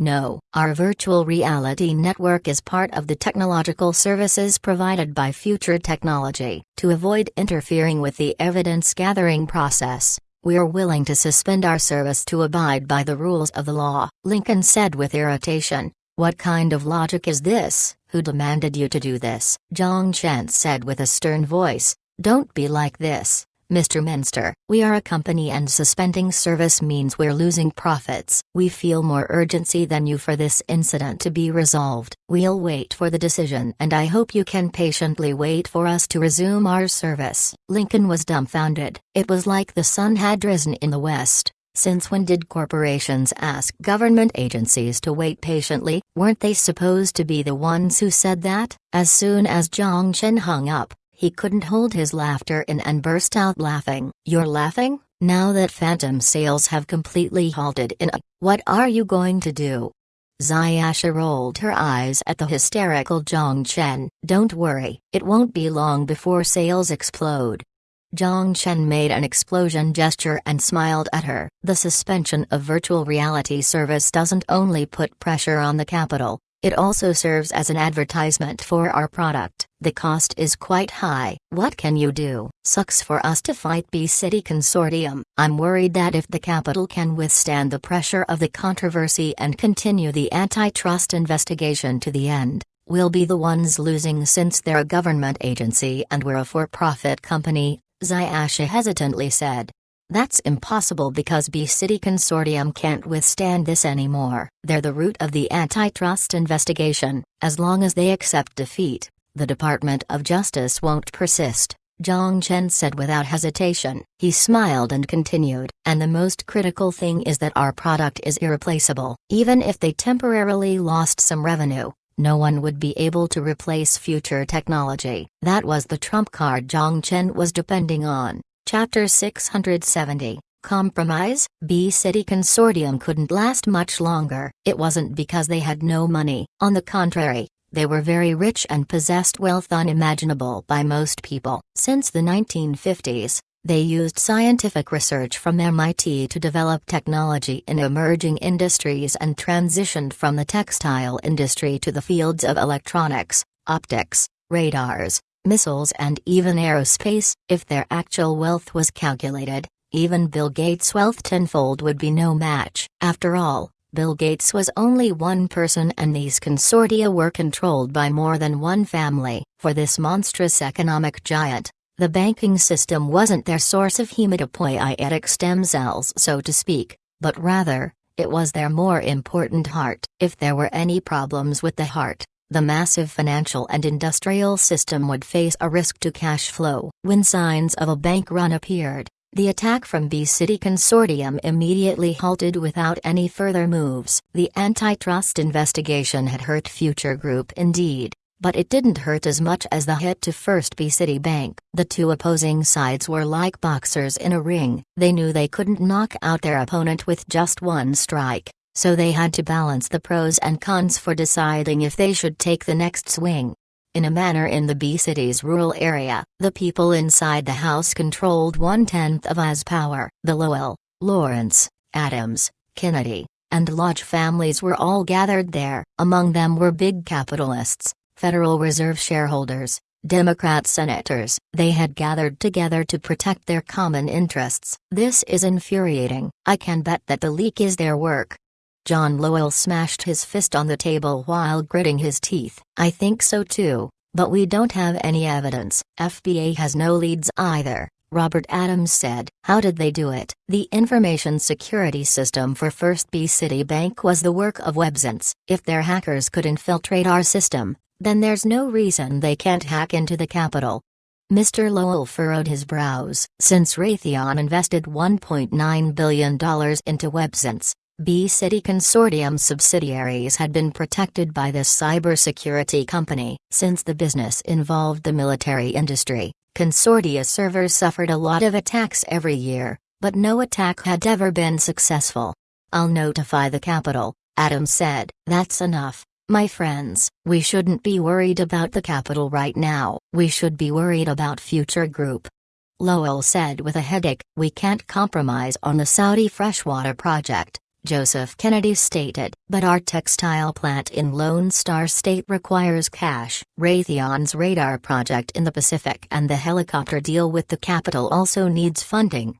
Lowell glanced at Joseph. Although I know the water project is important to you, by the looks of it now, if we continue to wage a war against Future Group, the losses we'll suffer will be insufferable even if ultimately win. I agree with Mr. Lowell's perspective.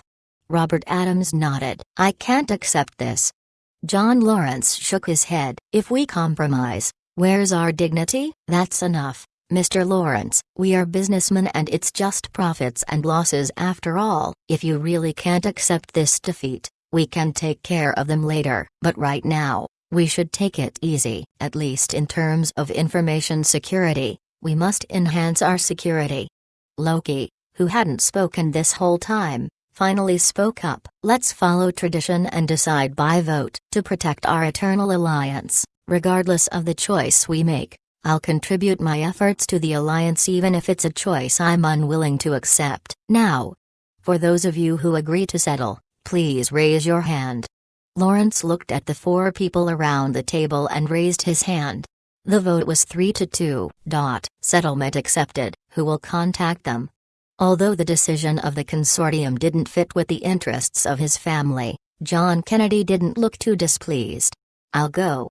Loki looked around the table and said, I'm the majority shareholder of First B-City Bank, so it's best for me to go. While the consortia that controlled the vein of I's economy had a fairly friendly relationship with each other, Friendship didn't seem to apply in the business field. It was common for one's tragedy to turn into capitalization by others. When Citibank was in the middle of their scandal, all major banks announced an upgrade in their security systems to ensure the privacy of each client. While their actions didn't look too great, the consortia couldn't do much more. Therefore, on the third day after cybersecurity became the focus of discussion, the Federal Reserve stepped in. Based on the latest information from the Wall Street Journal, the Federal Reserve injected $100 billion into First Citibank to increase client confidence. At the same time, First Citibank announced an upgrade to its security system and promised that a leak would never occur to recover some of their losses.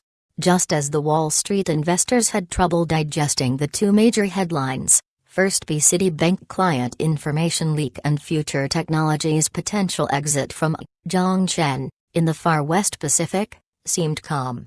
Standing next to the launch site, Zhongchen looked at the rocket launch taking off. As he watched the trail of smoke dissipating, a smile emerged on his face. Now the total number of quantum communication satellites was 12. You still have time to enjoy the fireworks.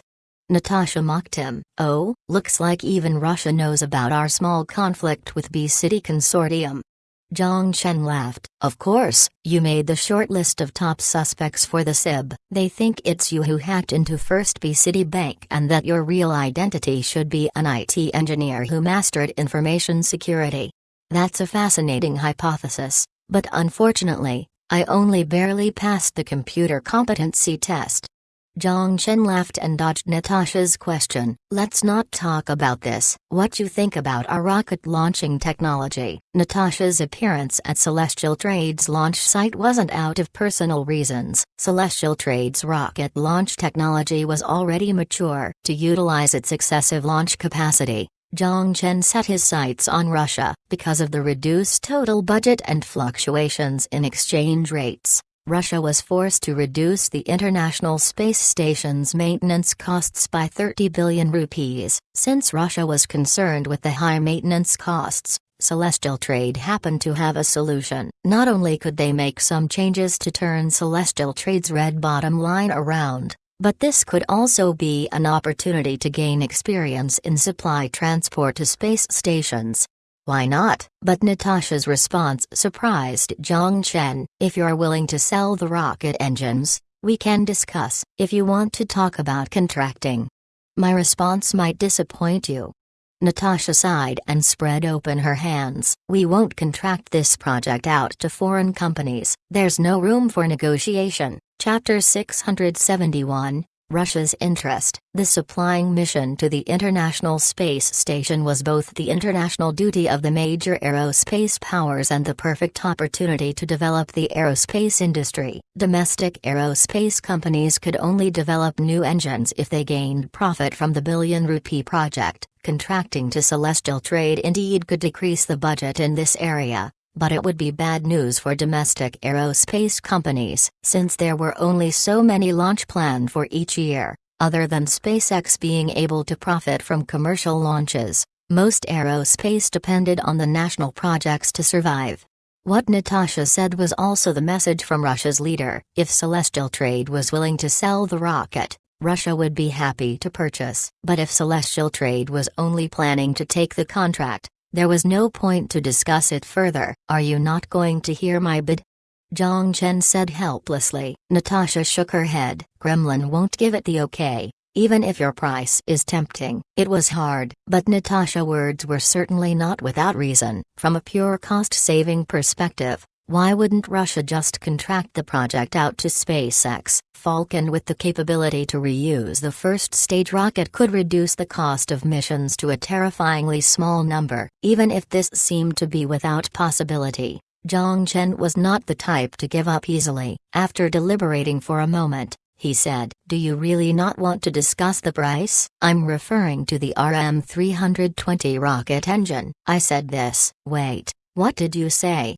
Natasha suddenly froze. She stared at him in shock. Natasha soon hid away the shock on her face and looked him calmly and quickly articulated. What do you want? Based on the paper provided by Celestial Trade and the observation by Russia experts, RM-320 rocket engine's capability far exceeded Russia's most proud Rod 180. Even SpaceX's Merlin 1D engine could not fare against it. Combustion chamber that can withstand 500 atmospheres of pressure, a 1:300 thrust-to-push ratio, and the cost of production only one half of the Russian Rod 180. Natasha didn't think Zhang Chen would agree to sell the engine, so she didn't even bother mentioning it. Joy came so unexpectedly. Zhang Chen's eyes scanned across Natasha's face as he used a playful tone. Take a guess. Looking at the undisguised sight, Natasha turned, blushing. However, she quickly noticed the mockery inside his eyes and she responded by giving him a hard stare. I don't know. Zhang Chen put up 5 fingers. 5 years of time. Over the 5 years, Russia's International Space Station supplying project will be contracted to Celestial Trade. 5 years later, we'll sell RM-320 rocket engines prototype and blueprints at market price to Russia. 5 years of contract work in exchange for an outdated technology was too great of a value. As to why it is outdated, because once space elevators are created, any rocket launching technology would become obsolete. Because of the existence of space elevator, the launch cost in the millions would be squeezed to a few hundred. This was the reason why launch vehicle technology was completely halted by the end of the 21st century. I can't give you a reply. I have to speak with my superior, Natasha said with difficulty. Zhang Chen signaled her to go ahead. Natasha nodded, walked to the side, and called the KGB headquarters in the faraway Moscow. The phone call lasted for a long time, then her expression took a sudden turn as she walked beside Zhang Chen. Our superior hopes to speak with you. She passed the phone over and took 2 steps back, with the phone by his ear. Before Zhang Chen spoke, he heard someone speak English with a heavy Russian accent. At most 3 years. The voice sounded familiar, but he couldn't recall it. 3 years is too short. We have to consider the evolution of technology. You don't have to worry about that. Even if it is after 8 years, RM-320 engine will remain the leader in the market, Zhang Chen said with certainty. The phone was silent for 2 seconds. 3 years. 3 years you'll sell RM-320 rocket engines technology to us. We'll contract you the supply mission at 40 billion rupees for 8 years. Deal. Zhang Chen agreed without any hesitation. Although his expression didn't change at all, he was laughing hard in his mind. It equated to a contract of $600 million a year. At most it will take him 2 years to create the space elevator. By then, the cost for a supply mission will be less than $1 million. It would be rupee, not dollar. Looks like we are in agreement. The voice on the other side seemed more relaxed when he heard Zhang Chen's confirmation without realizing he just got scammed. I feel your voice is familiar. Before you hang up, could I ask who you are?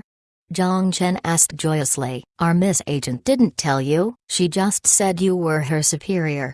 Zhang Chen suddenly realized something. Wait. Natasha used we and not my. There was a short silence before a light-hearted response came from the other side. You can call me Putin. If there is an opportunity, I welcome you to Moscow. Zhang Chen blinked out while still holding the phone. Wait, I was doing business with Russia's president, and I just scammed him? With the successful launch of the 12th quantum satellite, Celestial Trade announced paid Wi-Fi coverage to Australia, New Zealand, New Guinea, Malaysia, and Morocco. Based on the cooperation with the local telecommunication providers, any of the users who paid for the service could receive 12 hours of Wi-Fi trial time. After the expiry of the trial time, user could select different speed plans based on their geography. Celestial Trade was currently engaged in discussion with Canada and France providers regarding a potential partnership with the plan to push Wi-Fi coverage globally.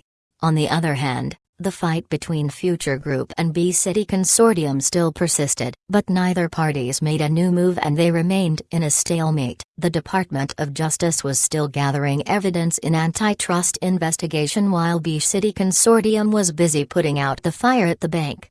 Problematically, WebSense's response for the cybersecurity breach of First B-City Bank was fully upgrading its firewall and specifically focusing on defense against hacker infiltration.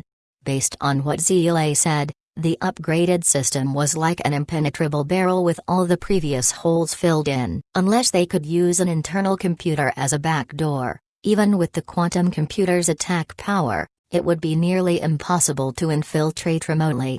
The programmers they hired were not there to sit around. On the other hand, Jean collected news regarding both companies and presented them to Zhang Chen. The Federal Reserve injected $100 billion to First B City Bank. The capital hosted a cybersecurity summit with top tech security firms. The area of financial security was the focus of the summit. The Federal Reserve made a move. It looks like First B City Bank is now stabilized.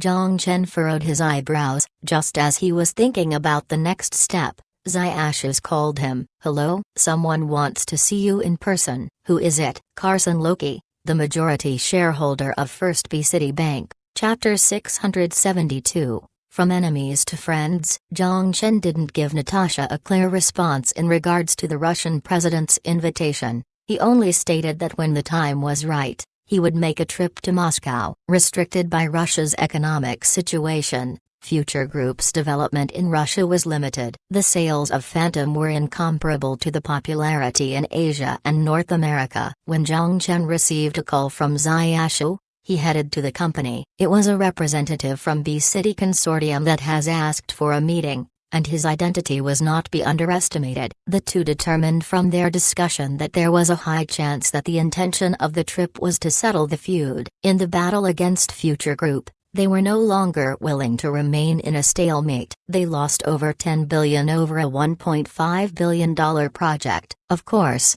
Zhang Chen's side also suffered heavy losses. The most profitable future technology showing red on the bottom line was already a worrisome sign. But if this war persisted, B City Consortium would be the eventual loser. Even if the Federal Reserve assisted them, even if they upgraded their cybersecurity, Zhang Chen with the backup of the quantum computer would penetrate the wall eventually. The next morning, beside a Gulfstream G650 landed in Coral Island Airport and Zhang Chen met with Carson Loki, the majority shareholder of First B City Bank. Different from the other renowned financial tycoons, Zhang Chen never heard of his name before, nor did he know anything about the Loki family. While they are one of the members that controlled the B City Consortium, their recognition was far less than the cursed Kennedy family or the Adams family that participated in the Declaration of Independence, but the mysterious Loki family still possessed a tremendous amount of power. He was not only the majority shareholder of the bank, but he was also one of the secret shareholders of the Federal Reserve. The ghost agent had to do some work in order to gather this information. The kind-looking elder in a blue suit was far more powerful than he appeared. "It's nice to finally meet you in person. Mr. Zhang Chen looks much younger in person." Carson Loki walked forward and shook Zhang Chen's hand. Just from the smile on his face, it was impossible to imagine they were in amidst a bloody financial war. "Mr. Loki is flattering me." Zhang Chen was fathoming the purpose behind his personal visit while chatting with him in a light-hearted mood. Because Carson Loki was staying in the presidential suite in Sheraton inside the heart of the sea, Sheraton's limousine already arrived at the airport. When Mr. Loki arrived at the hotel, Zhang Chen asked Future Tourism's CEO Wei Yun to prepare a conference room. After half an hour, the two met inside the conference room. "In some areas, there might be some misunderstandings, and the purpose of my trip is to clarify our misunderstandings." Carson was straightforward. "For example?" Zhang Chen smiled. "For example, the freshwater project in Saudi caused us to have some differences, and the differences resulted in frictions in our other businesses." Carson paused and looked at Zhang Chen. "I will be straightforward. It is beneficial to no one to continue this stalemate. At this point, it is about who has the biggest loss. Do you agree with my perspective?" "I concord with you, but it doesn't mean we will compromise." Future Group only promises to not use unethical tactics first. "Oh, so you're saying you are the person behind the information leak?" Carson laughed. "I never said that." "Please don't twist my words. And please don't accuse without any evidence," Zhang Chen stated. Carson Loki gazed at Zhang Chen, and then paused. We will discuss with the other shareholders in Matrix to withdraw from the freshwater project in Saudi. In terms of technology, Matrix already lost to Future Heavy Industrial. Withdraw or not, their odds of winning were low. Unless Saudi insisted on building their own treatment plant, their technology was unattractive. The favor lacked sincerity. This was a wise choice. I want to say, however, the problem doesn't lie here. Zhang Chen shook his head with one hand on the table as he continued while staring into Carson's eyes. Since you have the intention to settle, I will be straightforward as well. Stop any unethical tactics against Future Group and return to ethical competition. He paused, then said seriously, or else, we will continue to escalate our measures. Silence lasted for 2 minutes. Carson began to explain. The antitrust investigation against Future Technology has been in the agenda for a while. With the rise in the virtual reality network, I will never rely its cybersecurity to a foreign company. We just brought the proposal ahead of the agenda. Is that so? Then we express the deepest regret for the client information leak at First B City Bank. I heard I received thousands of attacks from foreign IP addresses. I think this leak may be accidental. Accidents may happen again. Carson was silent again, after a long moment, then he used a calming tone. We are here to reach an agreement, aren't we? If you're here to settle, then please bring out a proposal with some sincerity. Mr. Loki, I have to remind you that you started the war, Zhang Chen said fiercely. From the moment Blue Seagull directed its campaign against Future Group, the war was no longer limited between Matrix and Future Heavy Industrial. There was only one way to naturally end the war, and that is to stop the attacks from both parties. The Department of Justice must stop the antitrust investigation against Future Technology, and Future Technology will cease the cyber attack against First B City Bank. Carson's finger gently tapped on the table and he said, "We can help you to throw the antitrust investigation out of the court. But shouldn't you do something for our loss as well? Your recommendation is, help us recover our credibility and market cap loss. We're not the best in stock manipulation. I don't think I can do too much." Zhang Chen opened his hand. It has nothing to do with the stock itself. There is a proverb in China, out of blows friendship grows. Since continuing the fight no longer matches both of our interest, then there is only one option remaining. Are you interested in a strategic partnership with us? Carson Loki smiled. Carson's proposal surprised Zhang Chen. B City Consortium was willing to set aside their differences and enter a strategic partnership with Future Group. Zhang Chen contemplated for a long time. Your proposal is extremely tempting, but I want to hear the details of this partnership. I came prepared.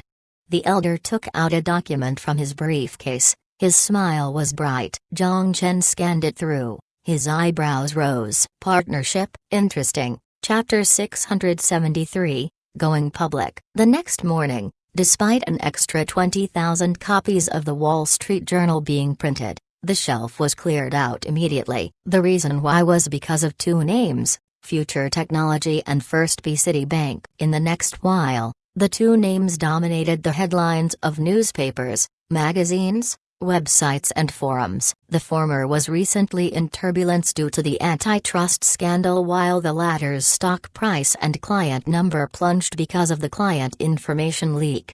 It was not difficult for people aware of the situation to draw connections. Future Heavy Industries intervened in Saudi's freshwater project, but Matrix was controlled by First B City Bank and B City Scientific. Both companies were subsidiaries of B City Consortium. After considering all the players, the entire event became clear. Zhang Chen touched the cake of B City Consortium, and B City Consortium bribed Blue Seagull to smudge the image of Future Group, and that unfolded the economic war. An irresponsible hypothesis, based on the control of each consortium to the capital, would be that it was highly likely that the antitrust investigation against Future Technology was the work of B City Consortium, and the infiltration of First B City Bank's firewall was likely done by Future Technology, since they were the leader within the tech industry capable of artificial intelligence.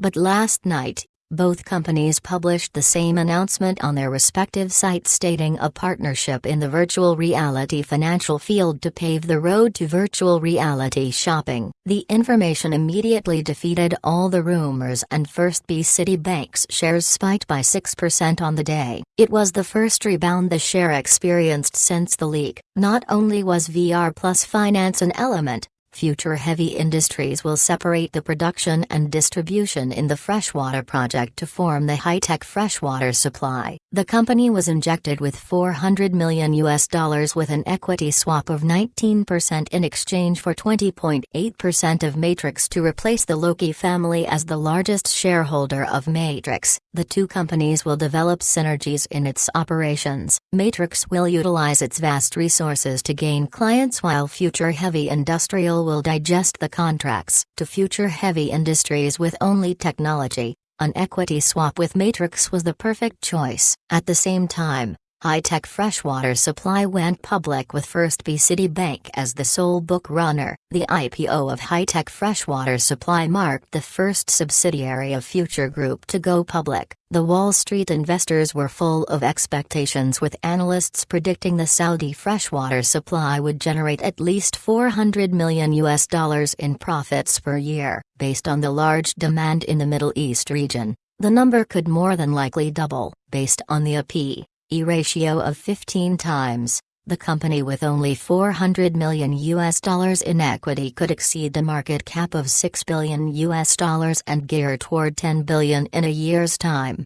The tremendous value naturally made the share the Wall Street darling. With the assistance of B-City Consortium, the IPO process went smoothly. The previously tedious process was not a problem with the support of the consortium and the passion of the investors. As to why Zhong Chen suddenly changed his mind about going public, it was because of Carson Loki's words. They already reached an agreement on the partnership by then, but Zhong Chen was against going public from the start. The reason was simple. He firmly believed in the potential of the freshwater business. Future Group didn't lack money and hence didn't require going public to draw additional funds. Saudi is a strategic ally. Even if we are not here to intervene, your business won't be so smooth in the Red Sea. Why? Because of US's military presence in the Middle East. Carson smiled. Mr. Zhong had done some business in Iraq, am I right? That's right. Zhong Chen nodded. It was nothing worth disguising for. Anyone who bothered could trace his footsteps. Iraq and Viet. Some intelligence agencies thought these experiences as the organization's way for Zhong Chen to grow. Because of these experiences, he was promoted to be the leader of the organization. If Zhong Chen saw SIB's analysis of him, he would probably start laughing. Whether it is or other extremist organizations, they are more or less connected with us. This connection is not only demonstrated through the rifles and bullets in their hands, but it is also displayed through the control of capital. In necessary times, they will help us eliminate people that shouldn't exist and provide an excuse for the unnecessary war. I see what you mean. Zhong Chen nonchalantly opened his hands. You mean I'll be afraid of pirates? Of course not.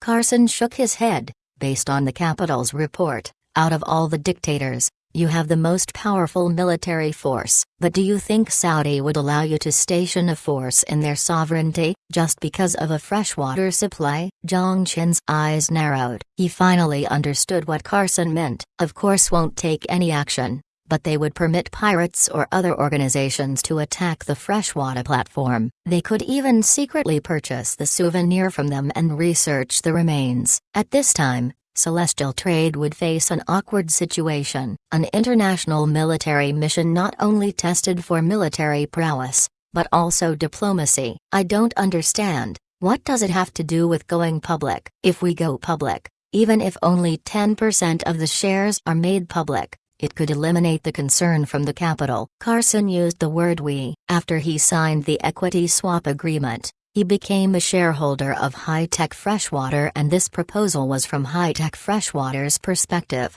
If the company did go public, the situation would be completely different. Even it was to protect the interest of the domestic investor, the capital would remain cautious on making moves under the table. Future Group still controlled the company. Regardless from any perspective, Going public in was a great choice for high-tech freshwater. Zhongchen agreed with the proposal and confirmed that 15% of the shares will be made public. After going public, the structure of the company was 70% controlled by Future Heavy Industrial, 15% owned by First B City Bank. Future Heavy Industrial still had an iron grasp on the company. Also, the IPO of the subsidiary would bring at least $1 billion in one-time earning for Future Heavy Industries. On the other hand, with the strategic partnership formed between Future Group and First B City Bank, Blue Seagull, as the pawn, was stuck in an awkward situation. Without the support, they could not even afford the lawsuit. Court fees for the International Tribune and lawyer fees were not low since they were not charitable organizations. Even if Blue Seagull was not for profit, they still must pay for their bill. But Future Group wasn't looking to end the dispute soon as they dumped 2 trucks of files at the court. It looked like they were looking to fight a long and drawn-out battle. If you want to play, I will play with you till the end. Chapter 674. Charge dropped. After a week of investigation, we have determined that Future Technologies operation acted within the principle of a free market. The litigation against Future Technology will be thrown out in the next few days. In front of the cameras, a Department of Justice spokesperson read out the words without any expression.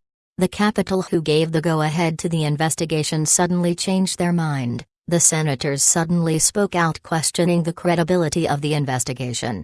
The Minister of Justice almost wanted to puke blood because of his fury. State Waste home base for B City Consortium, and everyone knew what this meant. What the minister didn't understand was, if you first pushed for the antitrust investigation, why did you change your mind all of a sudden?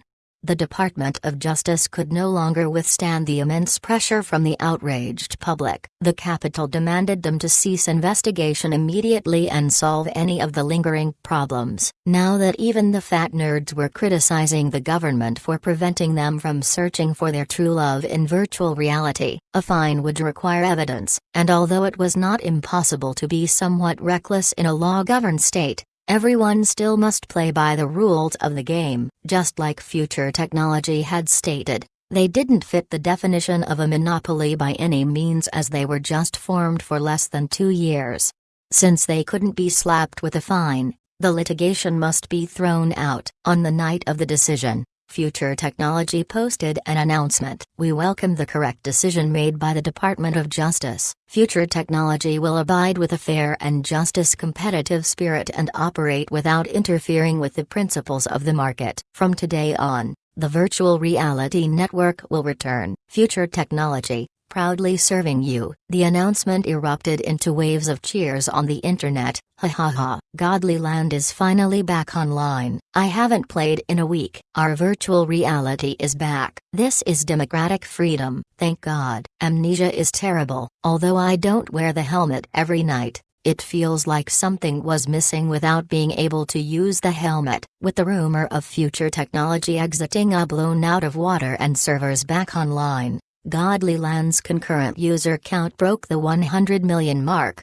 While Microsoft and Google were envious with Future Technology's success, they must admit defeat. They previously optimistically thought the lawsuit would last for at least 2 years and they could use the time to break through the neural connection challenge to develop a replacement for Phantom and take over Future Technology's North America market. But who would have thought that the antitrust investigation would end so swiftly and unexpectedly? While this antitrust investigation ended, the influence of virtual reality alerted the Capitol and strengthened as determination in the development of virtual reality technology. The Capitol established a $400 million fund dedicated to the development of virtual reality in the military field. The ideal candidates for the fund were naturally the 2 homegrown tech giants, Google and Microsoft. Not only Nippon on the other side of the Pacific also announced that Mitsubishi and Sony will form a partnership in virtual reality to fund a $5 billion of training equipment for the police and arms force. Although WHO didn't make a specific announcement, the Central Research Institute already listed the virtual reality project as a top research project. However, no country could make progress in the field of neural connection. From some elements, The withdrawal of the antitrust investigation increased the country's spending in virtual reality projects. No country would permit such an influential virtual reality network to be controlled in other people's hands, and Future Technology just needed to maintain the lead in technology to make the countries attempting to break through unable to leave them. Papua Island, New Malaysia Special District. Compared with the barrenness half a year ago, this area became the largest industrial park on Papua Island with the transformation brought by Future Group. Steel plants, aluminum plants, electronic manufacturing plants and other high-contaminant plants sprouted up and completed Zin's environmental transition. At the same time, apartments, supermarkets, schools, bars, and other infrastructures also appeared that greatly improved the life of the Papua Island citizens. The parts of the robot, the base of Benglai, the battery of the electric vehicle. Continuous amount of cargoes transported from the port to Ange Island formed a bloodline to Zhongchen's technology empire. The island no longer just housed Future Group's subsidiary. With the move of highly polluting industries from Mange Island to Papua Island, other Malaysia and New Guinea islands flooded in. This place became a hotbed of investment in South Asia. Future Group certainly benefited from the special district. The Malaysian and New Guinean government were all thankful for Future Group's decision to invest there. This was reflected from the economic policy that supported Future Group's continuous investment in this area and oppressive attitude against environmental organizations. Both countries' government was desperate for Future Group to throw more money at the poorly developed Papua Island. How would they permit a small group of people's protest? High-polluting industry drives the growth of GDP, in turn, attracting more investment, which is a necessary step in the rise of a developing country. In less than a week after Future Technology and B-City Consortium settled their differences, Zhongchen took his private plane to the biggest island in the Pacific and arrived in his industrial park.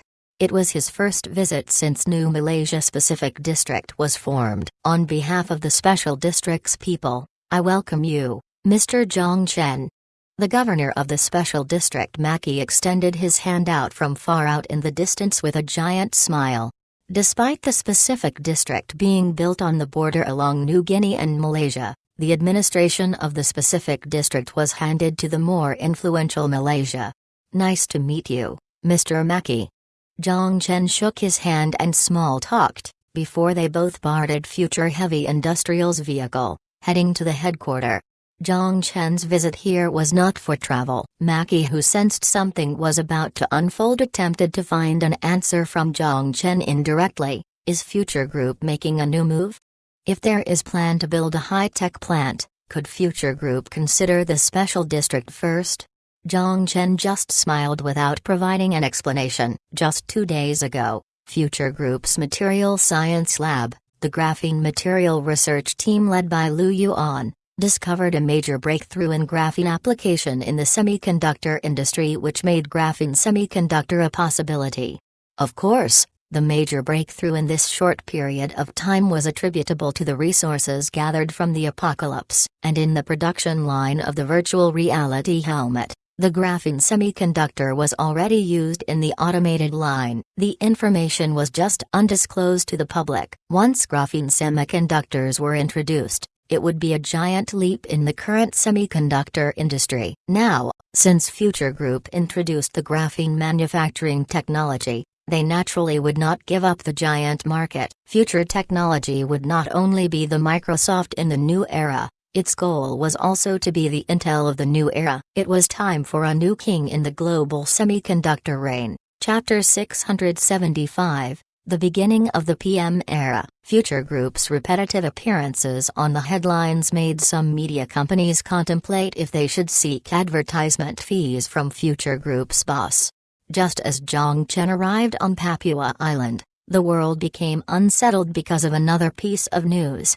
New York Times. Future Heavy Industries announced that there has been a major breakthrough in the field of semiconductor graphene materials research. The 5 nanometers curse that silicon chips cannot break through is expected to be easily solved. Before 2020, the world's electronics industry is expected to enter the PM era.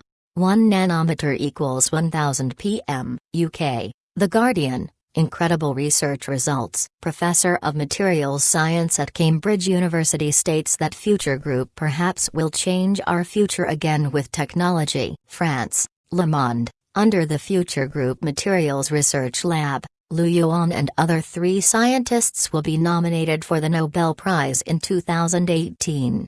Zhang Jiang. South China Morning Post. Talents flourishing from mainland. The exhausted Moore's law could be kept alive by this man. It is well known that conventional graphene has no band gap, and its special corrugated valence band and conduction band are actually connected together, making it more like a metal than a semiconductor.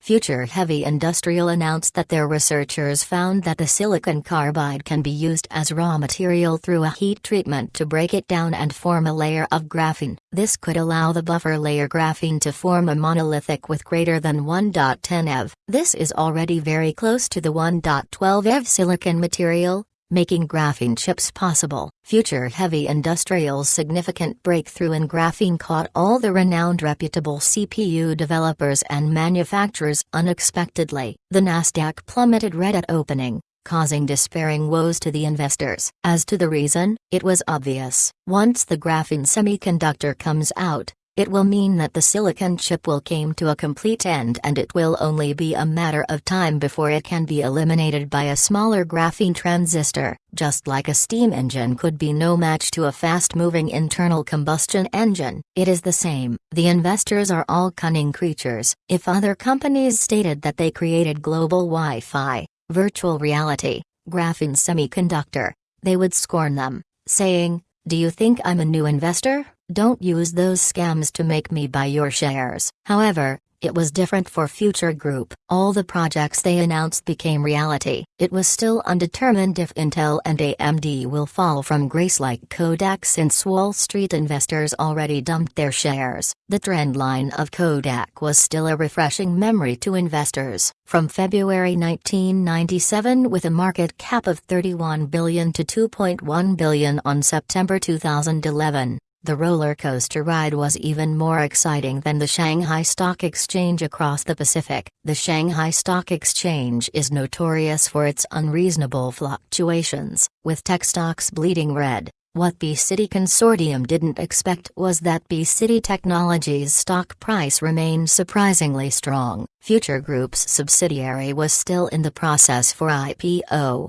so investors could only release their passion on first B-City Bank and B-City Technology that formed a strategic partnership with Future Group. Although it was undetermined if they will work together in the graphene field, investing in itself is gambling, right? If they made the right bet, it would be the next Intel. The unexpected joy caught Carson Loki off guard. Even John Lawson, who opposed against working with Future Group in developing the North American market, ended up being glad with the outcome of the result.